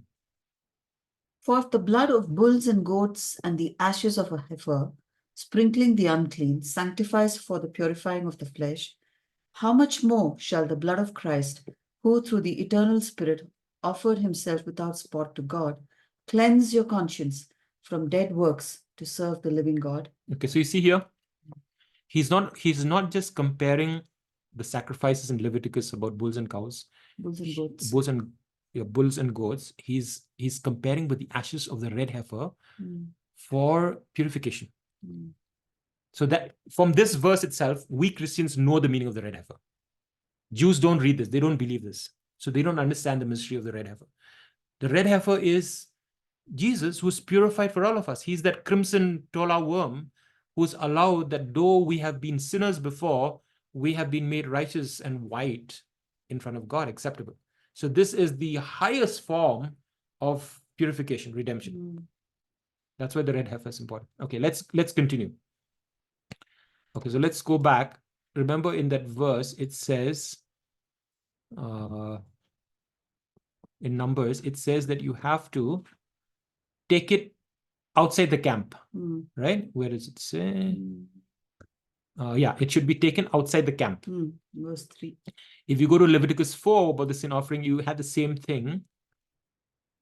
If you see here, it says, but it was not outside the camp, right? Oh, yeah. You shall carry the bull outside the camp, and you should burn outside the camp, unlike the other offerings. Why outside the camp? Okay, so let's talk about that. But he's already killed the bull. He's already killed the for the sin offering. But for the red heifer, you don't kill it inside there. For the sin offering, they kill the bull there, and then you take the body outside and burn it. So here, Jesus, the body is still very alive. Yeah. Outside, so according to the Jews, the red heifer is a type of a sin offering, but it's a little different. So Jesus is not, he's a sin offering, but he's a specialized sin offering. He's the red heifer because he wasn't killed inside the temple. He was killed outside. That means he's not a sin offering. He's a red heifer offering. That's why red heifer is more important for us. Now let's look at that outside the camp. What is the meaning of that? And when I did the study, I was like, oh God, this is really crazy. This would have been at Golgotha then. Yeah, it's at Golgotha, but I'll show where it is. So look at this. This is from the Temple Institute. This is the place where they offer the red heifer. Oops, what is happening? Okay, this mouse is giving bounce. Okay, can you see this? Can you figure out what is happening here? This seems to be on the Mount of Olives. Yeah, you can see. That's why I've put this the background for us. That's exactly what we're looking exactly like this picture. We're looking towards the Temple Mount, where the temple is. We are on the Mount of Olives, just as. So this is the place where they would burn the red heifer on the Mount of Olives. And that's why I think teachers. On the altar, is it, Al? But this is a different altar. This is a different altar, Pa. This is not the temple altar. This is not a temple altar. This is a different altar. I'll talk about this altar. This is a very specialized altar. It's only with wood. So I'll tell you what is the amazing thing here. Also, Al. Sorry? Red heifer. It's there by his side. Yeah, that's what I'm saying. This is the place for sacrificing the red heifer. Because it says outside the camp. I'm showing where outside the camp it is. What they believe is. No, it's very clear. It's very clear from here. I'll show you from the verse from Hebrew. And I'll show you. That's why I had to re-look at what I've believed. So it says here, if you look at this place, remember it says in Numbers 19, it says You shall take blood and sprinkle it 7 times. You shall sprinkle the blood in front of the tabernacle of the meeting. But this is outside the camp. So this is a concept that is very important for Jews. Okay, the concept is, if you remember the tabernacle place, if you look at here, now don't think temple, think tabernacle. If you look at the temple, the gate is somewhere here, correct? The gate to the tabernacle. Yes. Okay, and this direction is the east. Yeah. In the tabernacle, there is no other door to go inside the tabernacle. There is only one door, and that is the door that faces the east. The Holy of Holies faces the east. Okay, so picture as if God, if he was a man, he was actually sitting there on the mercy seat. This is his throne. Actually, this is his footstool, actually. That's the mercy seat. That's why we call it the mercy seat. He is looking towards the east. There is no other door. Unlike the temple, the tabernacle has no other entrance. You can't come any other way. In fact, that's why Jesus, there is no other way. There is only one way, and that gate is Jesus. He said, I am the gate. He's talking about the tabernacle here. Now, this gives this continuous thing, which is for the Jew, everything is important. It's always in the east-west continuum. It's not north and south. It's As east, far west. as the east is from the west, so far your sins have been removed from. And I'll talk about this mystery about the east and west. It's an amazing mystery. When Jesus came first time to Jerusalem, where did he come from? He came from the east, from the Mount of Olives, just where we're standing. He's coming down towards the west. From the east is coming. After he finished the Last Supper, where did he go? He came back east, right? He came back east into the Garden of Gethsemane. He returned to the east. Correct. Right? He came to the east. And when he went back, again, it's always this east-west motion. That's what, when he came, whenever he will come from the Galilee, he'll come to Bethpage. I'll show you all these maps. It'll make sense, which is just on the eastern side. Okay, so I wanted to remember. The book of Hebrews, when it talks about that Christ has fulfilled the law, it doesn't compare temple sacrifices. It compares tabernacle sacrifices. That means it wasn't talking about the different gates of the temple. It was talking about the gate of the tabernacle. And there is only one gate, which is the eastern gate. Okay. So if you look at that concept, if you have to read like a Jew and you read this thing that you have to be in front of the tabernacle of the meeting, the only place you can be in front of the tabernacle of the meeting is to be on the eastern side. Okay. Of course, this eventually became the temple. That's why the Jews still today, that's why even the Temple Institute understand that they have to be right in front of the Holy of Holies from the Mount of Olives. They have done archaeology, and from their Jewish writings, they knew in the 1st century AD, they had built this archway of a bridge that connects from this gate, and I'll talk about this gate, which comes all the way to this place in the Mount of Olives. Why did they make this bridge? Is because, remember I said, everything has to deal with being clean. And the worst thing you can ever do is to come in contact with a dead body. Now, throughout the centuries, if you see, there are nothing but graves. It's full of graves. The whole of the Kidron Valley, the whole of this area, the whole of the Mount of Olives is filled with graves. So according to Jewish law, even if you have to come through a place through the graves, you can be above it and you will be clean. And I was thinking, because there are a lot of graves in Jerusalem, if they have to do this, maybe they have to either get a double-decker bus or maybe get a helicopter. Okay. To get the heifer and the priest. Otherwise, they'll be unclean if they walk through, because they're full of cemeteries. Yeah, it's full cemeteries. Full cemeteries. So here's the amazing thing. This place, when Jesus died, here's the amazing thing. It says, when he died, remember there was an earthquake, and it says that the veil was torn into two. Okay.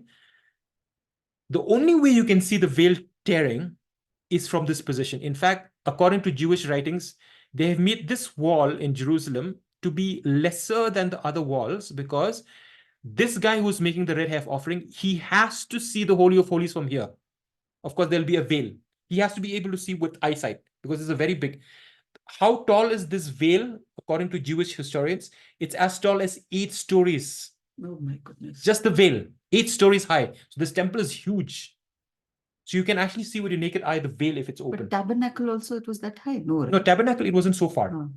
And I'll show you how far it should be. And that's why I had to relook about. So we used to believe that the garden tomb, I think .c has been there. That is for us, most Protestants believe that that's the place where Jesus was crucified. I'll show you there's a problem because I started reading the verse and say it cannot be true. I'll say you why. For that, we have to go to Google Earth. Okay, I'm going to go to Google Earth. Perrystone believes it's the Mount of Olives. Perrystone believes, yeah. I'll just one question. Yeah. So at the time of Jesus, this red heifer altar was decommissioned, is it? No, it was because there. To Romans to sacrifice, crucify there means it should be out of. They may have done somewhere around this area. Like they will not set up like this. No, it'd be an empty place. They won't sacrifice the red heifer all the time. It'll be an empty place. It'd be like a platform.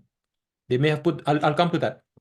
But before that, let's look at. I told you I'll give you a ticket. I'll give you a visa to Israel. So we'll go to Israel right now. So I'm going to zoom out. Okay, this is Google Earth. Okay, we'll go to the most important place on Earth, which is in the Middle East, in Israel, and we're going to zoom in. Oops.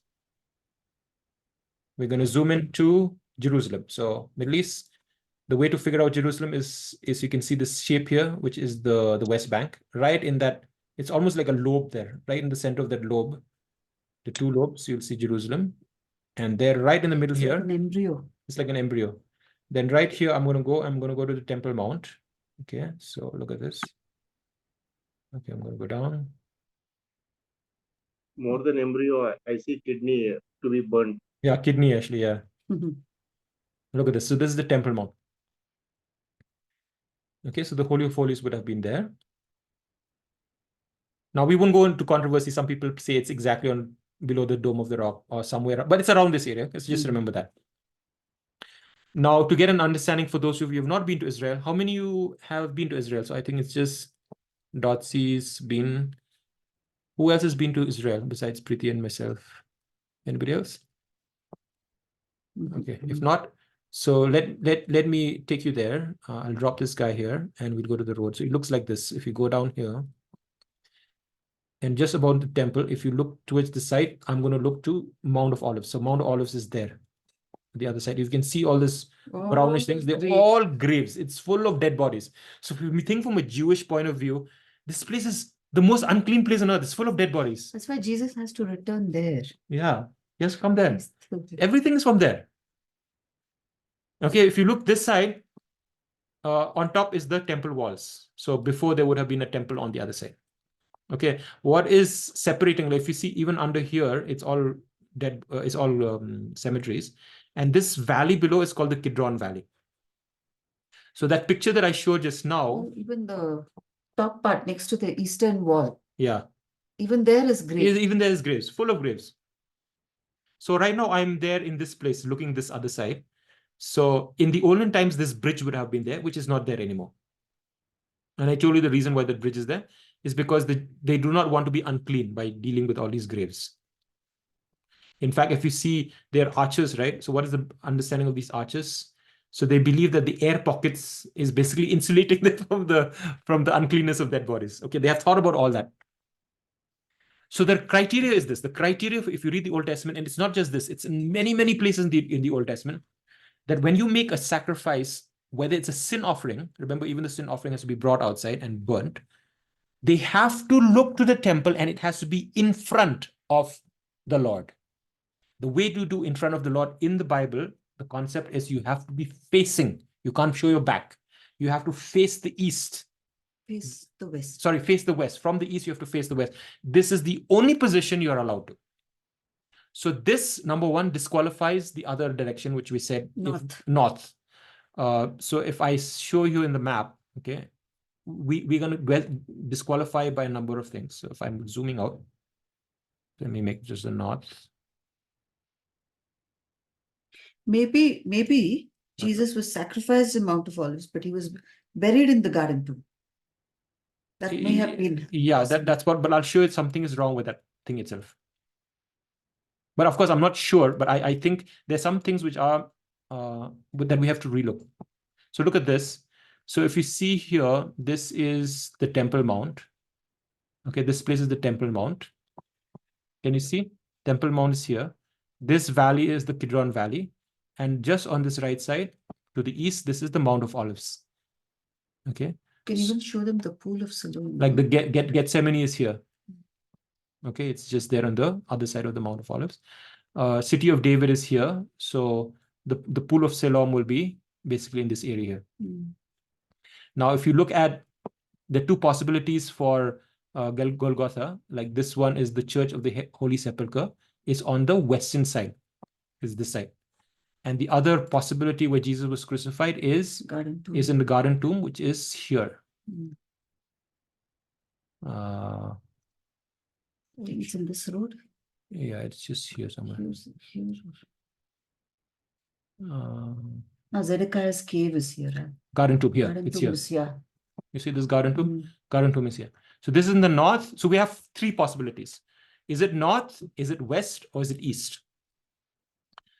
For most of the years that I've been studying, I've been convinced that it's the north. Most, if you take a tour from the Catholics, they'll take you to the Church of Holy Sepulchre to the west.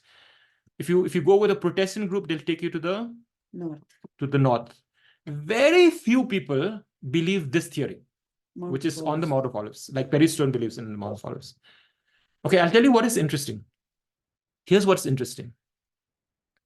According to Jews, the outer place, which is outside the camp, there's another criteria. So you need to be in the east, number one. You have to look in towards the Hall of Holies. There's another criteria. You have to be 2,000 cubits away from this. Where do they get that? They get that actually from the book of Joshua. So if you go carrying the ark. I don't know if it's carrying the ark. Separation between Joshua 1, 2,000 cubits. I'll show you there's a verse. Yeah, so Joshua 3:1. So if you look here. That the distance of 2,000 cubits from the ark. Kept from the ark, yeah. And the people. So if you look here, Joshua. So, and you know, the Ark of the Covenant was eventually in the Holy of Holies. So Joshua chapter 3. Verse, what did it say? Verse 1. Verse 1. There. And there shall be a space between you, 2,000 cubits by measure. Okay, so from the Ark of the Covenant, you have to basically come out 2,000 cubits away. Now we'll do some math. How much is 2,000 cubits? Okay, so 2,000 cubits in kilometers. 2,000 cubit is approximately 3,000 feet, Al. Yes, exactly. It's about 3,000 feet. So it's about 1.0, it's about a kilometer. Okay, this is what Jews believe, that throughout the centuries, you have to be at least 1 kilometer away from the Holy of Holies. Otherwise, you'll be, you're still within that perimeter. So I'll go to Google Earth again, and I will do one calculation. See, thankfully, we have all technology that we should be thankful for. So what I'm going to do is, I know where the Garden Tomb is. I know where the other places are. So this is the Garden Tomb. I will take on ruler, okay? And I'll put by kilometers, and I will put, so let's see, where's the Garden Tomb? Garden Tomb is where? Yeah, there's this area. This Yeah, area, this the area. Garden Tomb, Yeah, Garden the Tomb. green. So I'll take here from here, from the center, and I'll draw to the Garden Tomb. See how much it is. It is not. Go further. It is lesser than. You need to be at least 1 kilometer. Because it is. So even if you go really far, you have crossed. Yeah. You have crossed. Okay, you're inside this perimeter. If you go to the Church of the Sepulchre, okay, let me come out clear. So, Church of Holy Sepulchre. In fact, it's too close. This one. If you look at this one, this is even more closer. Here. Oops. Okay, this is even closer. This is 0.5 kilometer. Whereas if you go from the other option now, if you go to the other option and you go to the Mount of Olives, and you can see here, there is something called a Mount of Olives Ascension Monastery, and there's something called the Chapel of the Ascension. This is like the peak of the Mount of Olives. It's actually a straight line across that. So if you take a straight line, you will actually get this one. And if you draw now the ruler, you can see it's going down the valley. That's amazing thing with Google, it can see. And if you can cross there, it will come to this area here is exactly outside is. This place here, if you read the news about the red heifers, they say we have found a place that is sacred. That means there's no cemeteries around here. And that's the place where you're going to do the red heifer sacrifice. Now, here's what's amazing. Okay. And I was reading this and it'll make sense now. So think about it. The problem I was thinking is, but then what about Genesis 22? Because Genesis 22 talks about that Abraham is going to sacrifice Isaac on Mount Moriah, correct? So we are not in Mount Moriah now. We are in Mount Olives. So how does that work?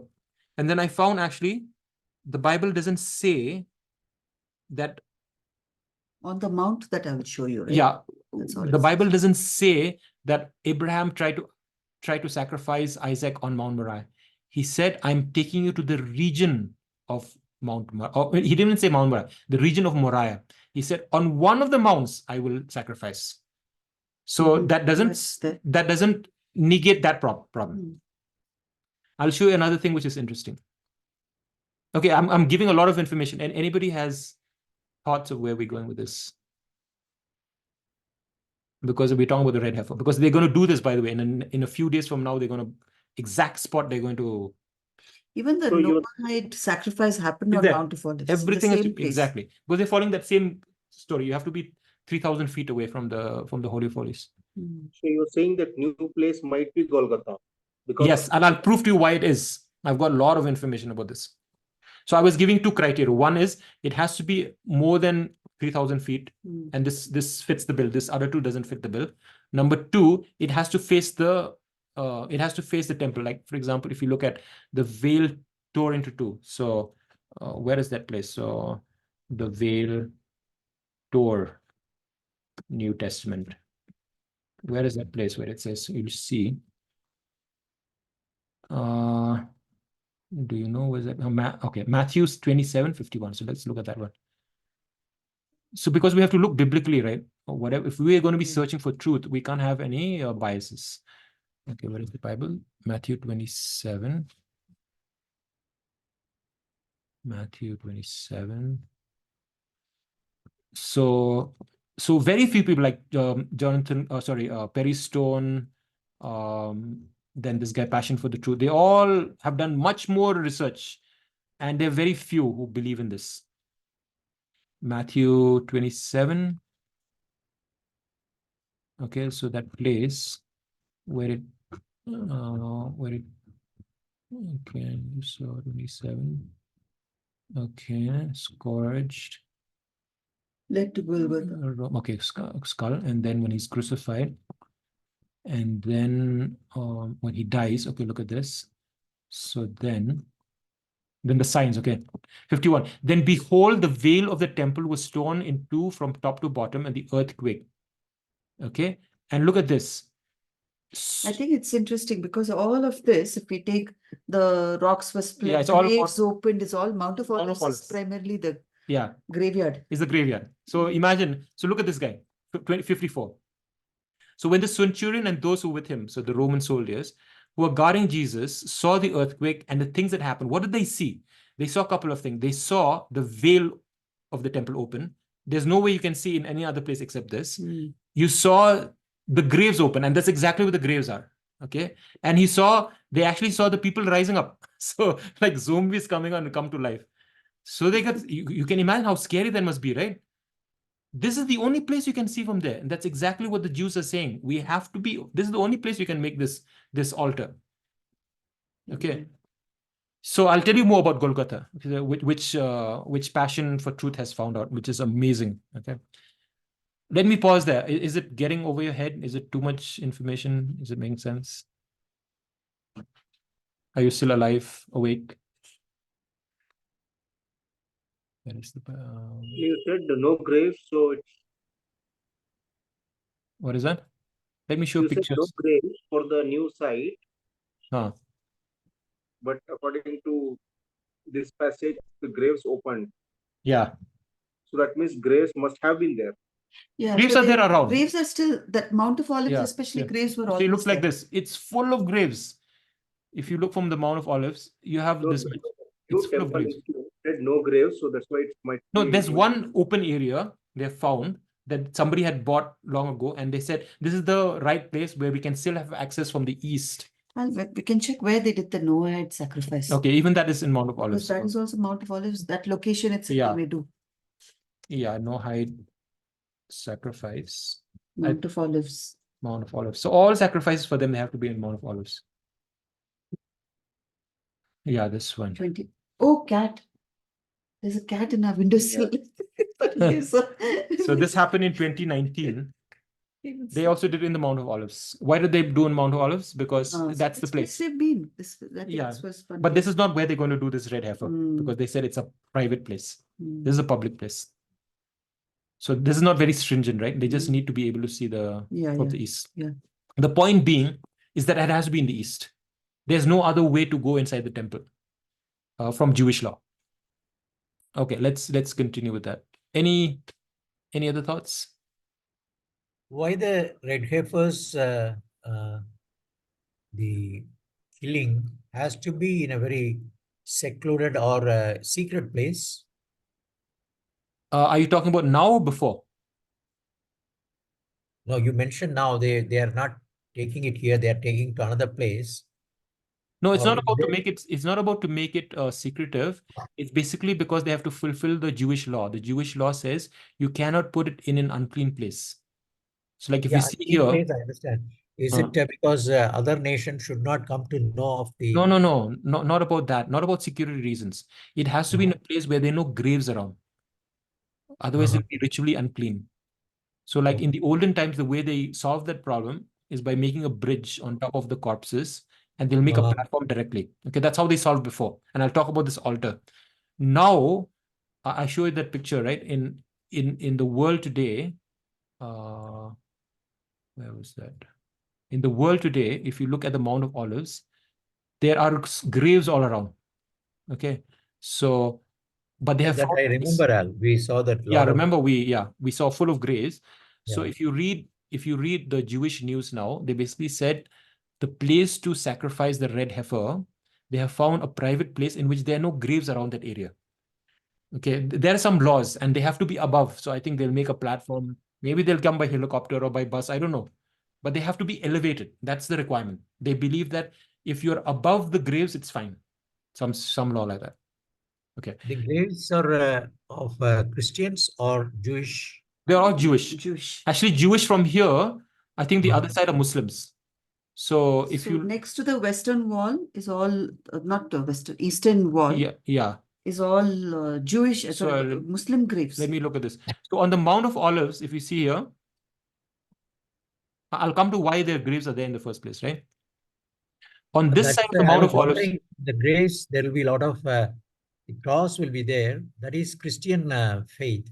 We see in India, no? They put no, there are no crosses here. There is no cross in that. These graves. So on the Mount of Olives, they're all Jewish cemeteries. Okay, the Jews. On the other side, next to the wall, there are only Muslim graves. And the reason they did that is because the Muslims knew the prophecy. They said to make sure the Messiah doesn't come, he cannot come through a dead body. Therefore, we'll put graves. It's a way for them to say, we won't allow the Messiah to come. It's a very strange thing. That's the reason why they keep Muslim graves there. Why do the Jews keep graves here on the Mount of Olives? Because according to the understanding from Zechariah, that when when the Messiah comes, there'll be an earthquake and dead will rise, right? So it's about resurrection. They believe that it's like first come, first serve, right? The moment Jesus comes there, everybody is going to go to heaven, get resurrected. They'll be the first ones here. So the rich ones have cemeteries in the Mount of Olives. It's very interesting. I think what you're telling is when the Messiah comes, the dead people will rise. That's the faith of Israelites. Yeah. Because they are not believing that Jesus will come. They believe as Messiah, no? Correct. They don't believe Jesus is the Messiah. Yeah. So that's okay. That brings up an important point. So remember I said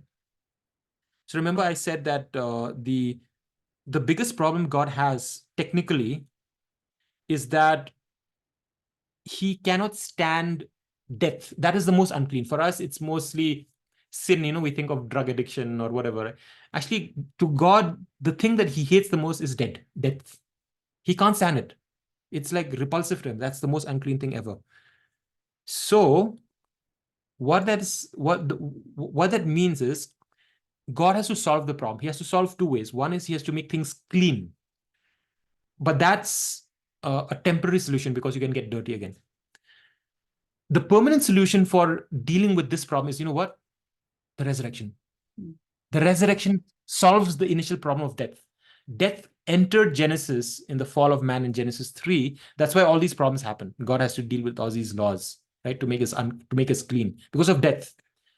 So the way that it finally will get an answer, solution, the perfect solution, the perfect answer is the resurrection. So if you look at the grand scheme of things, the red heifer is all about the resurrection finally. That's amazing. That's what it's all about, actually. That's why it's all about the Mount of Olives. It's about the resurrection place. Okay, then we come back to another interesting thing. But I think there's also truth to the fact that the red heifer sacrifice will not be as prominently portrayed because the state of Israel is not keen on doing this. Yeah. It's just the Orthodox Jews that are going to get this done. So they will, we may not know if it's even finished or not. Yeah. We don't know. Or maybe we'll actually see. I don't know what's going to happen. Maybe we'll see. I don't know what all, but we're living in very because I see that video which I shared, it's all Jewish source. Yeah. Unless we have a translation, you can't get that kind of video out, right? Yeah. In that, they're showing the location of the heifers. They're all in Shiloh.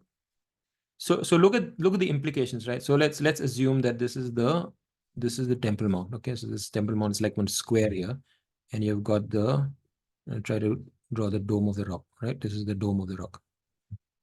Okay, and this is the eastern gate. Okay, this is the mount. This is the Temple Mount, and this is the Kidron Valley with all the graves here, and the graves this side. Okay, and we're here in the Mount of Olives. This is the Mount of Olives. Which is interesting. Anything significant, in fact, if you see Jesus' life, when he comes before the Passion Week, he was coming from Bethpage. He's coming from here. I'll show you in the map. Right? It's everything from the west, sort of the east to the west. So that's why it's a biblical prophecy as he comes from the east to the west, right? So if you look here, so in the east, if you look a little down, you can see Bethpage. Bethpage is here. So Bethany, Bethpage is all here. So all his friends are here. Mary, Martha, Lazarus is all on the other side. So he'll cross over, come over Mount of Olives. And from here, he will do all his prayers, right? Remember when Matthew 24, it's called the Olivet Discourse. That means where? They're looking from here. That's why he was looking from here, telling his disciples, basically, this is going to get destroyed. The abomination of desolation. They're looking at that right there in front. Okay, when the temple was still there. So this is the area where all prophecy. So when it talks about the second coming, Zechariah says that when he comes and lands there, there's going to be an earthquake. It's going to split to two. Right, it's all about this east-west continuum, and before it was this bridge that was connecting the two. Isn't it interesting? In that Mount of Olives, there's that tomb of the prophets. Yeah, they kept it there because of that. So the tomb of the prophets today is empty. Yeah, because they resurrected at that time. I think they resurrected at that time. I think so. It's not because some thieves came, stole the bones or anything. I think they resurrected. Yeah. Okay, so what I'm saying is the fact, if the theory, it's a theory. I mean, I still don't know for sure, but I think I'm leaning to this now. If just like the place in Mount Olives was this place of the altar for the red heifer, and they would have slaughtered the red heifer here, and they would have looked towards the temple. If Jesus was the fulfillment of the red heifer, and if this is the place where Golgotha is, 2000 years ago, he fulfilled this place. For 2000 years, there hasn't been a red heifer for the Jews also. There have been no sacrifice. After 2000 years, if they do it in the next few days, understand the implication. This is like a Messiah time for them. So if this happens, this opens up a portal for me. Something is going to happen there. Now, if it is true that Jesus was sacrificed, if Golgotha is there, if Calvary is there, then the red heifer, whatever is happening in Israel now, it's even more significant for even a Christian. Now, I'll tell you why people like Perry Stone believe this is Golgotha. Okay, so the thing comes with the concept of the place of the skull, correct? Yeah. Place of the skull. And when we went to Israel, we said that garden tomb, it looked like a place of the skull. So what do people who believe in this, how do they reconcile with that? How how do you call this Golgotha? Because it clearly says this is the place of the skull. And the answer is very amazing. And I found it from Jim Staley. He's from the Passion for Truth.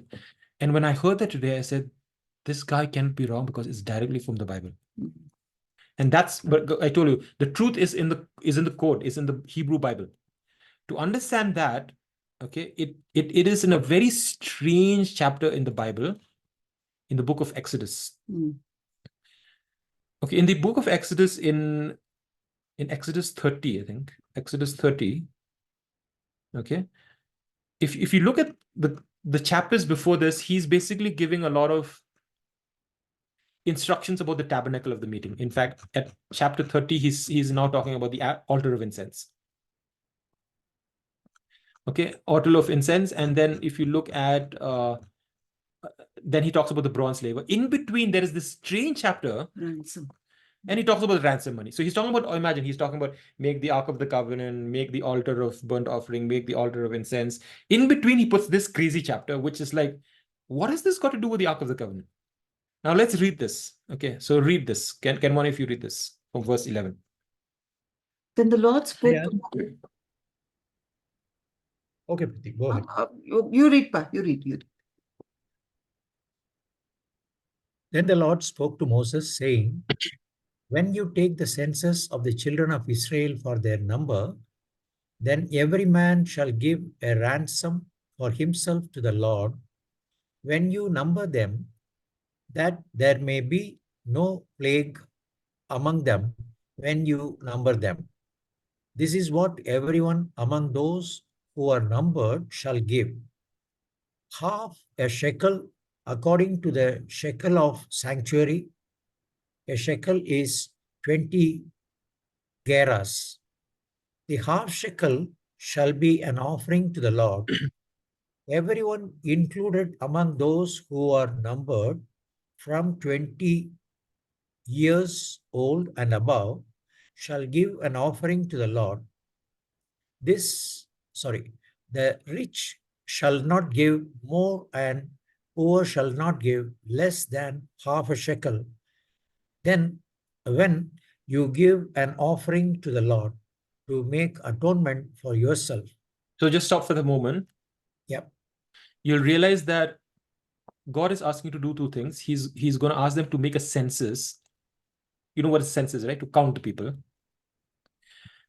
But they're supposed to give an amount, but it's not called like a donation. It's actually called ransom, which is very interesting. Why? What do you mean giving a ransom? And we know from the New Testament that Jesus gave a ransom for many.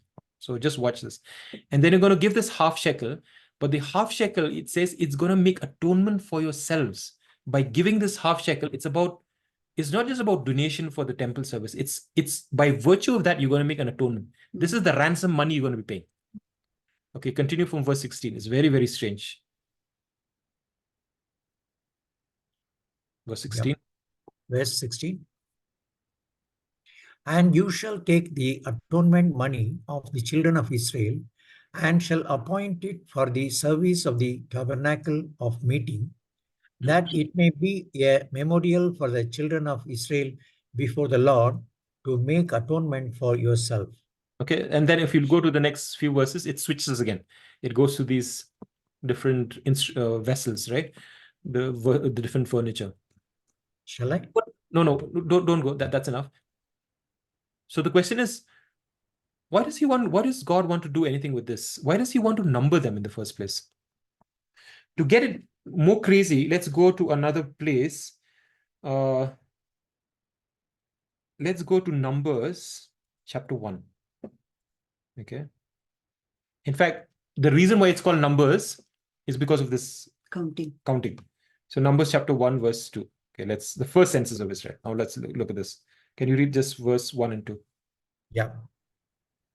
Now the Lord spoke to Moses in the wilderness of Sinai in the tabernacle of meeting on the first day of the second month, in the second year after they had come out of the land of Egypt, saying, take a census of all the congregation of the children of Israel by their families, by their fathers' houses, according to the number of names, every male individually. Okay, stop there.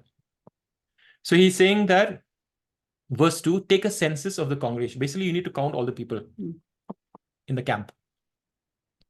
But here's what we need to do in the Hebrew. If I show you in the Hebrew in verse 2, what happens? If I go to verse 2, this word for census, guess what it is? The word, Roesh. yeah, so the census here is Rosh, right? And Rosh means a head. Roesh. Okay, so it's about a Rosh.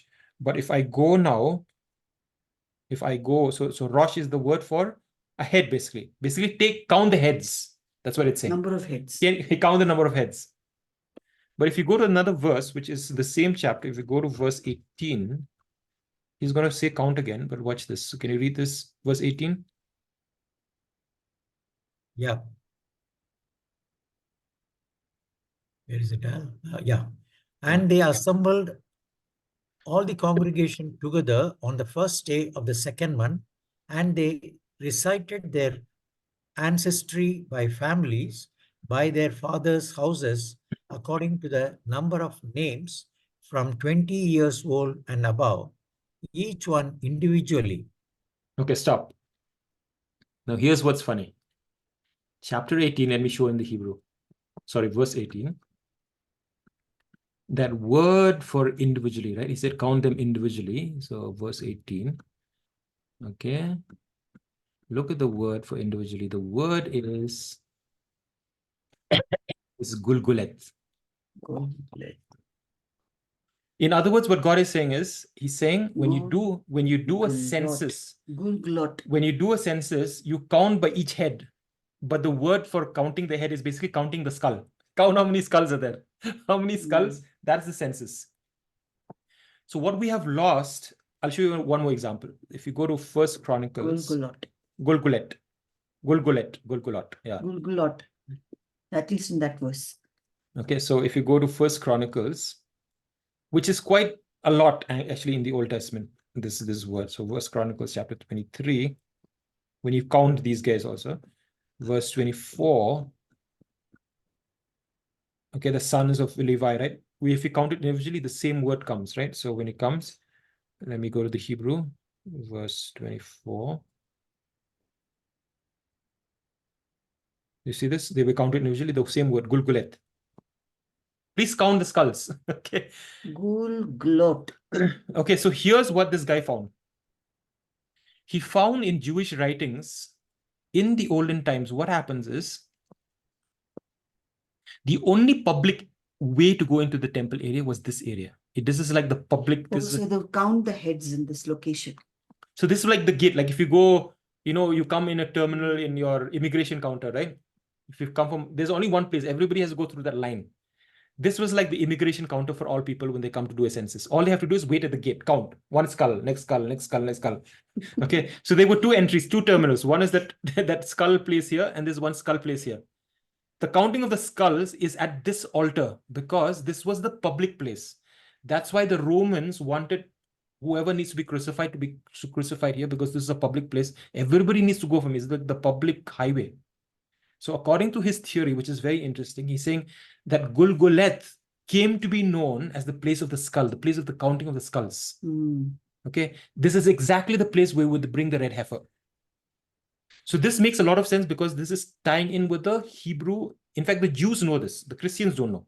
The Christians, because we think of other things. But the Jews, if you ask him from history, what is the place of Gulgulet? Yeah, this is the place. So this altar has a name. This name of the altar is called the Mipkad altar. Mikpad or Mipkad altar.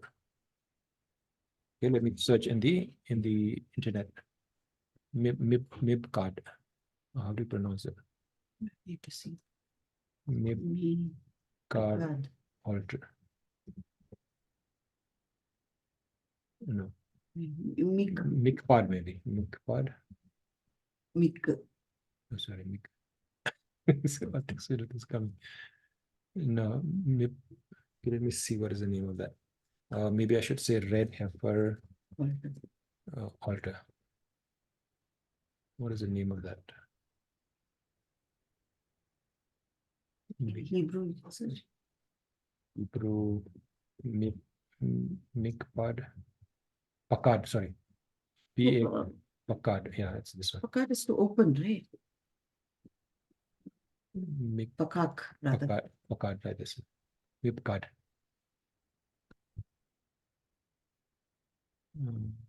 It's not doing that. How do you pronounce that? Mipkad. Mipkad, yeah, Mipkad. The appointed place. So it's called the appointed place in the Bible. So the Mipkad, it's called the appointed gate. So you remember when we read in the Bible before? It's not Mipkad altar, I think Mipkad gate. Both. There's a Mipkad gate and the Mipkad altar. Okay. So the gate is here. So that gate there was not initially, it was not called the Eastern Gate. It was called the Mipkad gate. And the place, the altar here is called the Mipkad altar. So according to the Jews, they have to burn the sacrifice, the red heifer sacrifice, on the Mipkad altar. So let me show you that. So Can you just see that? Okay, this one is it. Yeah. Mipkad is called the appointed place, appointed gate. Oh, Jim Stallion. Jim Stallion, yeah. So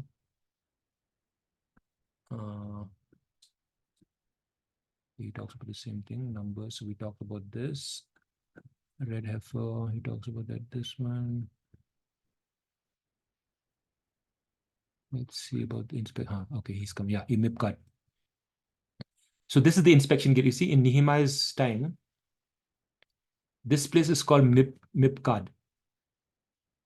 Okay, that's the inspection gate in which you would enter.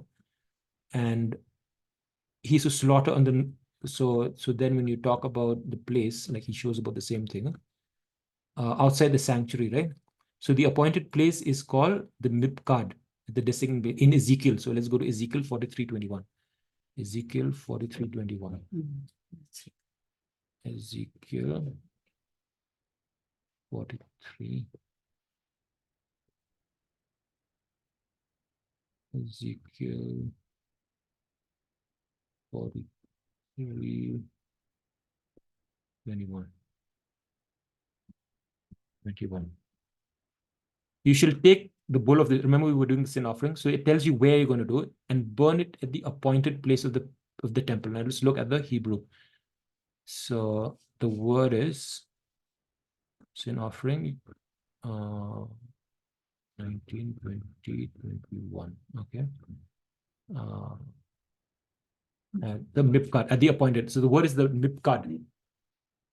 Okay, this is the place where, so that Mipkad is connected with the counting of these skulls, which is exactly this place that I was checking about.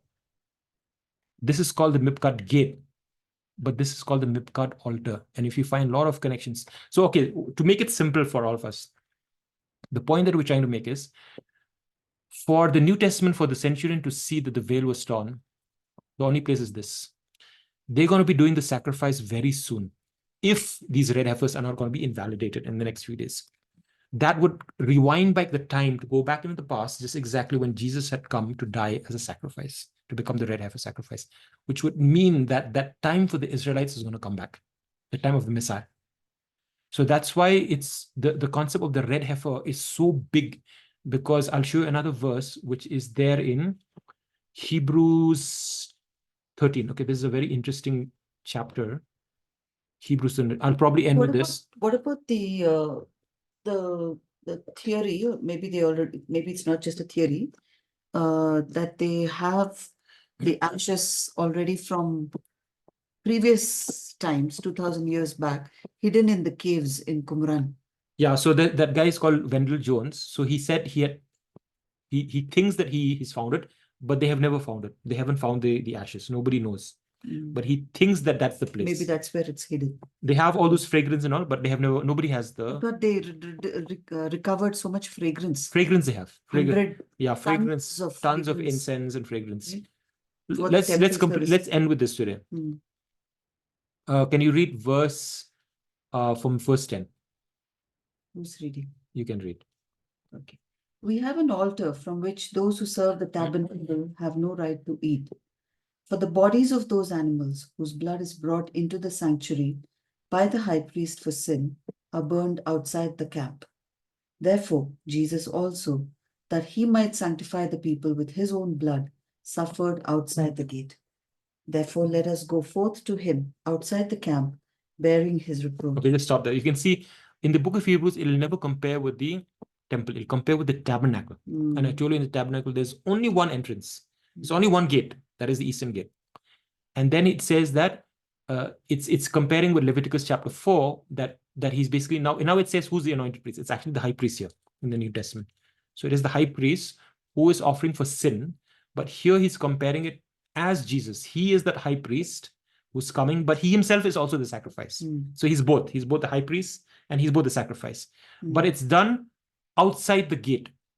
Okay, it says outside the gate and outside the camp. So there are two criteria. You have to be outside the gate, but you have to be outside the camp also. So most Christians who believe in the garden tomb says it's outside the gate, like say the Damascus gate, but they don't fulfill this criteria. Outside the camp has got a Jewish understanding. It has to be 2,000 cubits. It has to be more than 1 kilometer. Otherwise, you are not fulfilling this. So if you look from the book of Hebrews, it very clearly says any other offering that is not offered in the temple has to be in the specialized designated mikpad altar, which is outside in the Mount of Olives. It has to be in the eastern side that faces the eastern side. So very few scholars are understanding this. The only people who are understanding this are the people who Christians who understand Hebrew. That's why a lot of other people don't understand this. So I'll end here. But I just wanted to stress the point, the fact that we have red heifers, which are going to be sacrificed very soon, unless they invalidate it, to me says that it is as equivalent as Jesus being sacrificed. It's going to that big a deal for the Jew. So what could have happened? I'm thinking when Jesus died, so two theories now possible. Two theories. One is he died at Mount of Olives, but Nicodemus came and took his body to the garden tomb area to bury, because there had to be a garden, there had to be a cistern to fulfill those verses also. So the people who believe in this theory, they answer for that also. They said that in the Mount of Olives, in fact, a lot of this... Because of the olive trees. Yeah, they have olive trees and there are a lot of gardens, like the Garden of Gethsemane is one. And in fact, if like even the Tomb of the Prophets, there are a lot of... It's a very high real estate there. It's very costly in the Mount of Olives because only rich people can afford graves there. In fact... So that's what the second theory is, the grave is there only. Exactly, that's the grave is there. Yeah. But it could be that it could be. It could be. But I'm just saying the theories. So I'm not saying this is correct, but I'm saying if you put the pieces together, so Church of Holy Sepulchre is definitely out of the equation. That most people who do Bible study doesn't add. So now it's a contender. It's another contender with this. When I see this has more its flavor. It's just that it's not a very popular theory. Yeah, but if you think from a Jewish biblical, this has more ticks. Yeah. It has more tick ticks. marks also, more tick marks because the red heifer will have to be here. At least the red heifer. So I'll end here. We can do a lot of research. I felt that this was important because we're doing the study of the sin offering from Leviticus, but we're also witnessing the red heifers being talked about in the entire world. Every watchman is talking about the red heifer. Everybody, how important it is. And it's talking about the coming of the solar eclipse, right? So yeah, coming on Monday. So yeah, I don't know. I feel like we're living in a dream and everything will change. Just like when Jesus was crucified, the calendar split into two, right? It became AD and BC and whatever. That was the single most important event that happens on the cross. It was on the Mount of Olives that happened. Later on, when Jesus comes back the second time, when he comes on the Mount of Olives, there's going to be a big earthquake and the resurrection will happen for those who are still there in the graves. I'm saying, what if they do this red heifer sacrifice on the Mount of Olives and something happens? Because it's a very important place. So I felt so excited because, wow, Mount of Olives is an amazing place to think about prophetically. The Olivet discourse is there. Okay, so a lot of speaking. What do you think? In fact, that Mount of Olives, that Kidron Valley, if you remember, they actually have the ancient steps. Yeah. Right. So yesterday when we were singing at home, we were singing that song, Ancient Paths, Take Me on the Ancient Paths. Right. So I was remembering that place yesterday. Yeah. That Jesus had walked there, and it's from so many, I don't know how long back. Even before Jesus, right? It's so ancient, that pathway. Oh yeah, I was about to show you this path from Bethpage. Even if you look at Google Earth, right, it's a very big road actually, which is there in the West Bank. So let me show you this. So if you look here and I zoom, you see this road, the big road which comes from here. It actually goes right into the Mount of Olives. It's from the other side of the town. It would have passed through Bethpage, Bethany, right? This is Bethpage. So Jesus would have taken this road in the ancient times. Of course, it's not like this. He would come on top of the Mount of Olives, and from here he would have seen there is the Temple Mount, and that time he would have taken the donkey, come down this road, enter into Jerusalem, and then when they captured him, they took him back. If this is the place they took, no, before the night he came to Gethsemane, came and prayed here, got arrested, brought back here. Then they took him back At to the the night Mount. they would have brought him here. Where is Gallicantu? That is the site. They would have brought him that mount area. Yeah. But whatever, if you look at the story, look at the number of graves. Yeah, look That at the is number what's of graves. funny. Look at the resurrection that will happen. Everything is, this side is all Muslim graves here. But I This is Jewish. really am amazed. Al, if you can see maybe the tomb of the prophets, can you check here? Yeah, we can search here. So I just want to show them that Because they also, yeah. because there when we went inside the tomb, they said it's empty. There are nothing left there. It's there. And all I could think of was, oh, maybe they actually resurrected back then. Where is it, Al? Yeah, it's here. Tomb So I'll of show the you. prophets. There it is. We're going to zoom down. It's right here. Right there. Right there. Just near the tomb of, yeah, just near the Mount of Olives. Yeah, here. Remember we entered that place. We went in. Yeah, it's like a cave. So there are a lot of caves. That's why the people who believe in this, they said Nicodemus, Joseph of Arimathea, he was a very rich guy. He may have had bought the caves. He could have had a place there, caves, and he had bought. And there are a lot of gardens. What if Jesus was in this tomb of prophets Could be only? also. He was one of the prophets. Could be. We don't know. Because it's a huge cave, actually. Yeah. So many burial this, places. This is also a nice article. I'll send it to you guys. Which one? So this guy is come in the Prophecy Watchers. He talks about the significance of the Mount of Olives, about how he's made this axis, right, which is this line joins from the Temple Mount.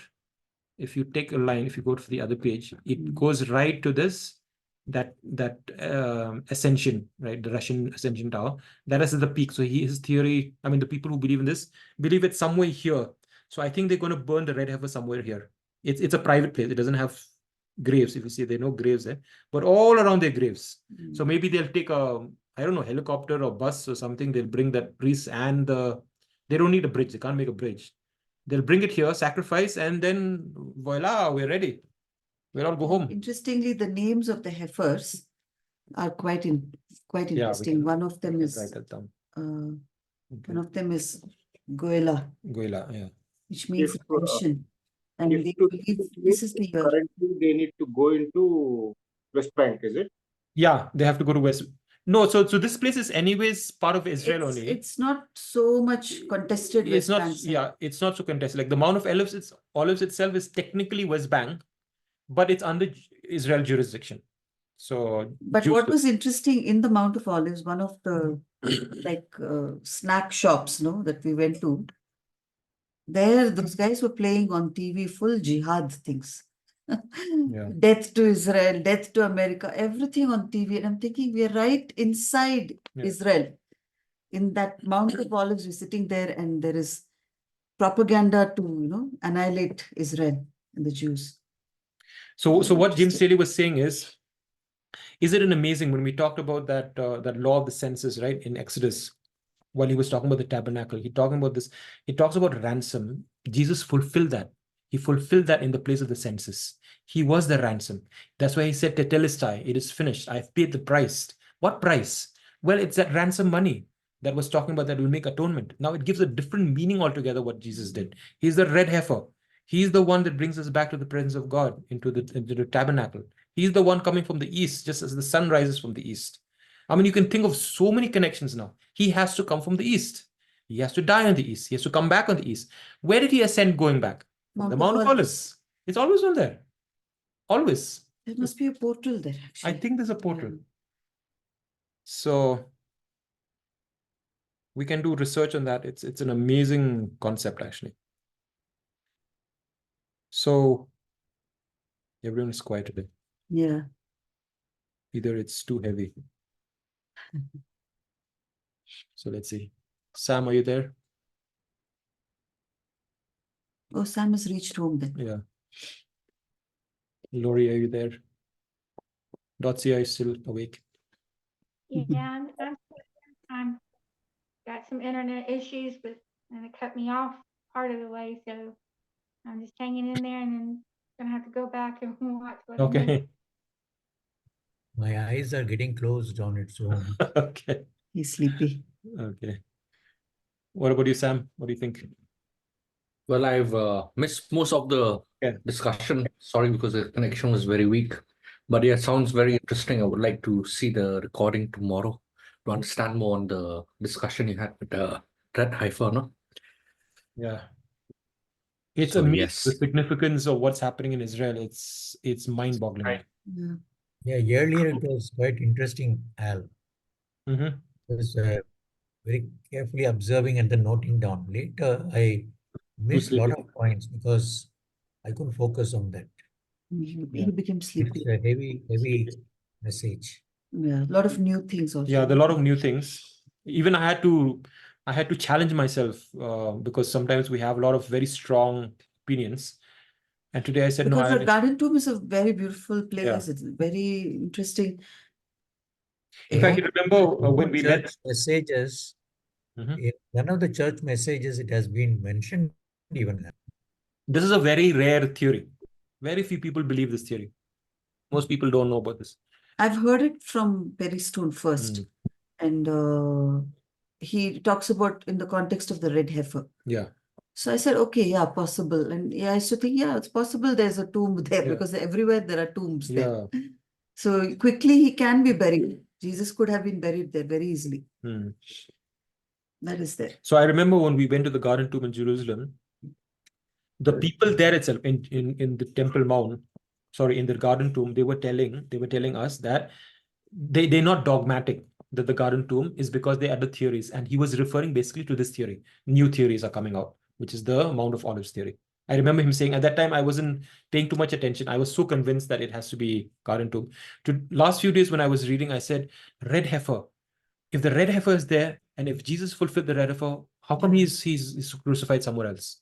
Then when I relooked at all these verses, I'm saying, oh my goodness, even Jim Staley didn't believe at first. When he did the study about all the senses and all, oh my goodness, everything has been taught. It makes sense. It has to be there then. Yeah, it has to be there. Because even Jesus' return is there. He'll come everything in there. red color.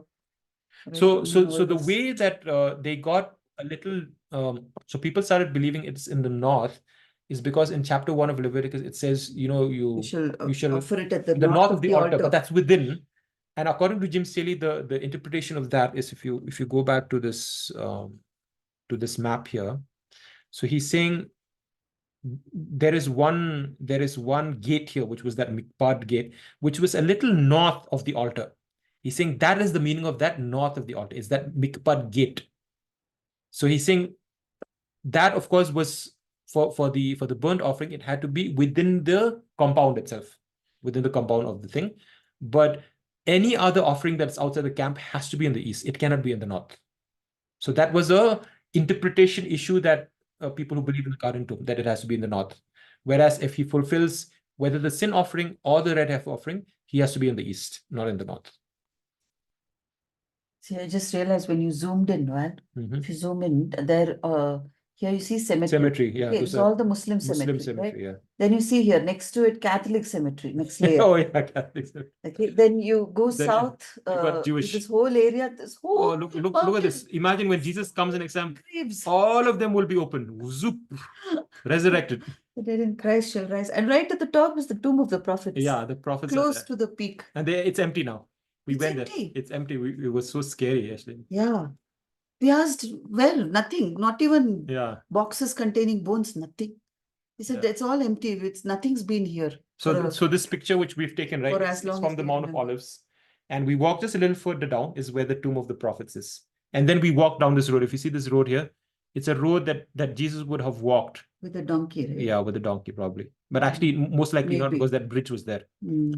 Because he cannot, according to Jewish law, Jesus could not have walked through the cemetery. Because Maybe that's why he rode the donkey. No, that would have made him seminally unclean. Therefore, according to Jim Staley and all, he would have had to walk through this bridge. Otherwise, Jews, they will not even allow. They will not allow you to enter that gate because they'll say, how come you walk from there? You have to walk from a place which is not going to make you unclean. Yeah. So amazing things that is happening in the world. We're living back 2000 years. It's all going to start again. The red heifer they've got. Jesus is the red heifer. We're not waiting for this, but we're waiting prophetically, right? Because once the time of Israel starts, then we know the time of the Gentiles is ended. Yeah. And we need to go home. Yeah. And this is the month of Ramadan, right? Yeah. Yeah, Arun? When Jesus comes next, those graves, they will not be risen. Only the dead in Christ will rise. Yeah, exactly. This will happen in second coming.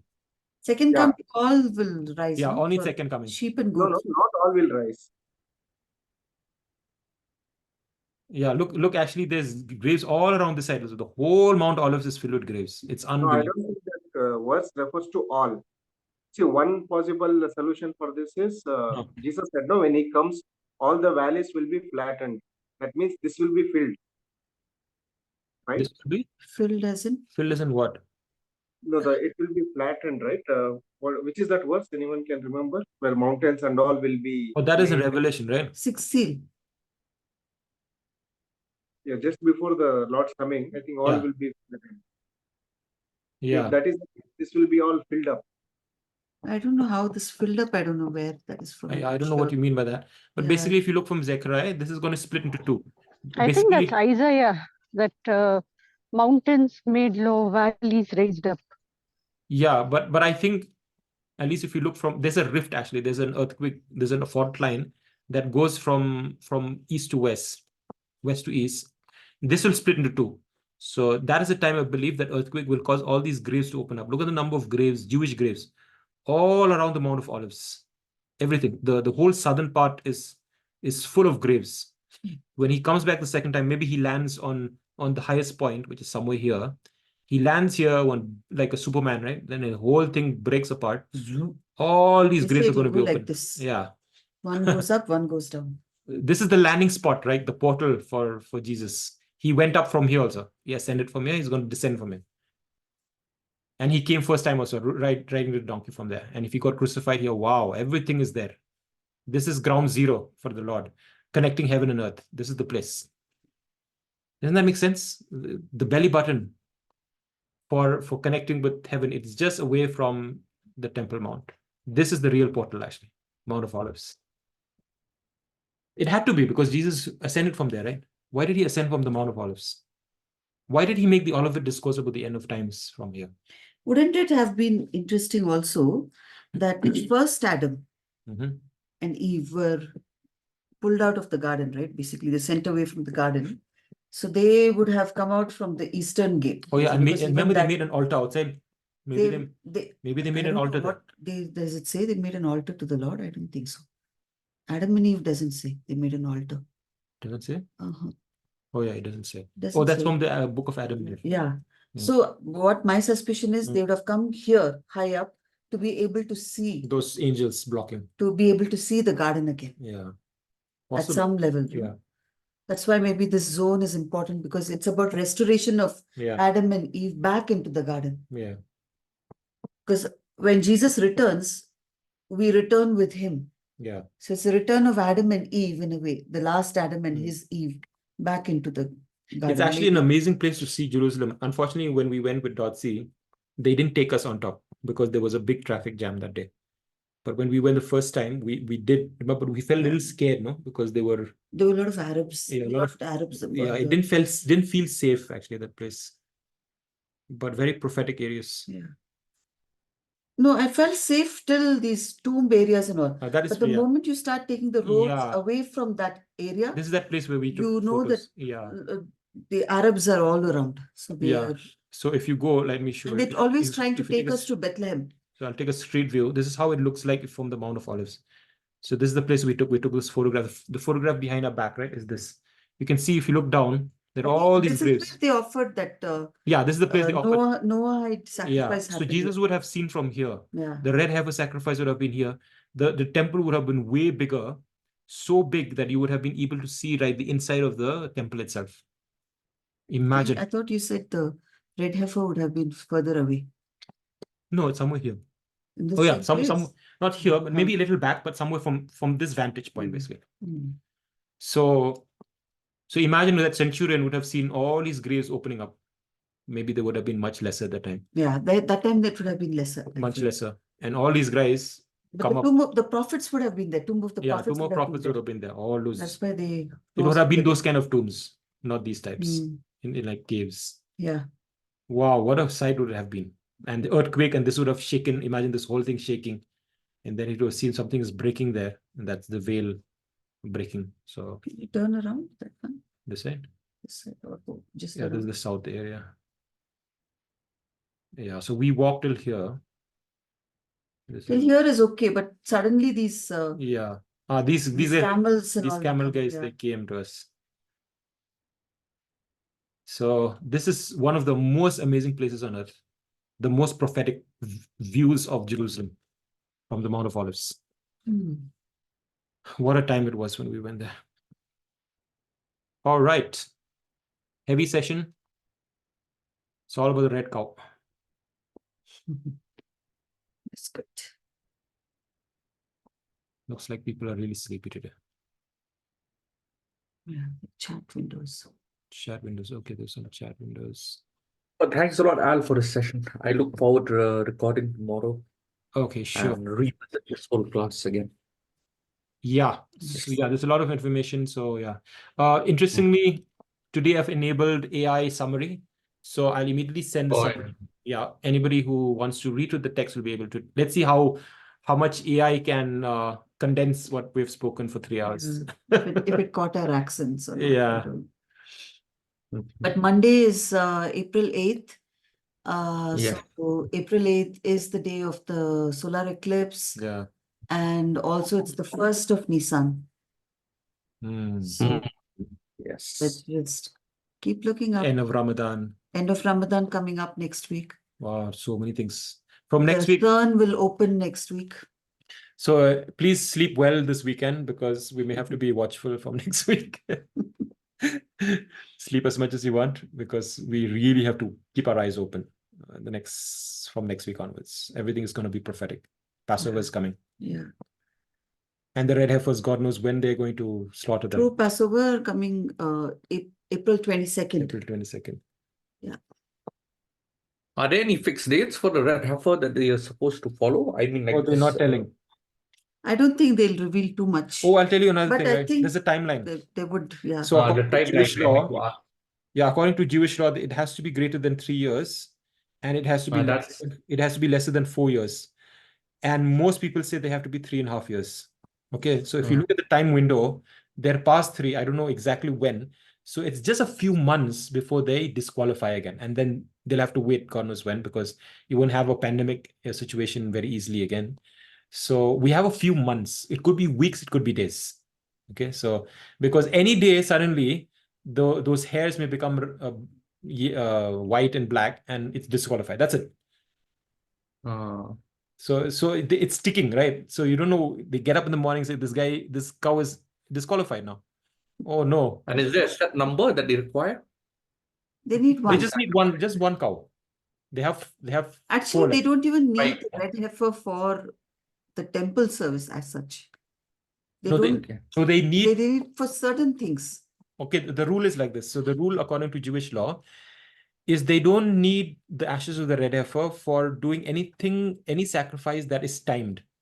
That is a time. For example, the eating sacrifice. It has a set time. Or the Passover sacrifice, that has got a time. Anything that is non-time, like the sacrifices we've read in Leviticus, right? That it's voluntary, you can bring any time. Those sacrifices, you need to have the red heifer. Yeah. So for Israel to go full-fledged on sacrifices, you need this. That means to have full-fledged temple sacrifices, for them to have the third temple, you need the red heifer. And they don't have the ashes of the red heifer.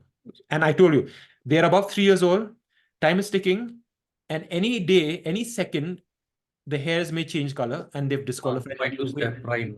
Right? So you can imagine from a rabbi point of view, it's like, we've got the heifers. It's been so difficult to get these. We've got in Israel, and one is already disqualified. We have 4 or 3 left. And we can't wait for too long. We don't know if we've got another chance, but they can't do it wrong also. Everything has to be in process. So time is ticking. If they happen to sacrifice the red heifer, according to me, that is when something major prophetically will happen. I don't know what, but we saw what we've read today. Sacrificing the red heifer is a big thing. According to Jews, there has been only 9 heifers ever in the history that has been sacrificed. Some people say 7, some people say 9. Most people say 9. So this would be the 10th. So if that is the case, Jesus would have been the 10th for us, but for the Jews, this would be the 10th. So it completes the whole thing. And 10 is law, right? It's the 10 commandments. It completes the law. And Like other sacrifices, this also has no time period, right? This has no time. You can do it anytime. So and maybe actually, they will do it. Maybe they'll do it on the Jewish Independence Day, 14th, right? They could do it, but from what I've read a lot from the undisclosed, they said they want to do it before Passover, because to be able to do the Passover sacrifice, they have to do the altar, right? They want to do a lot of other things in the Passover. So they want before the Passover. That's why a lot of prophecy watches. Any time from 1st Nisan till 10th of Nisan.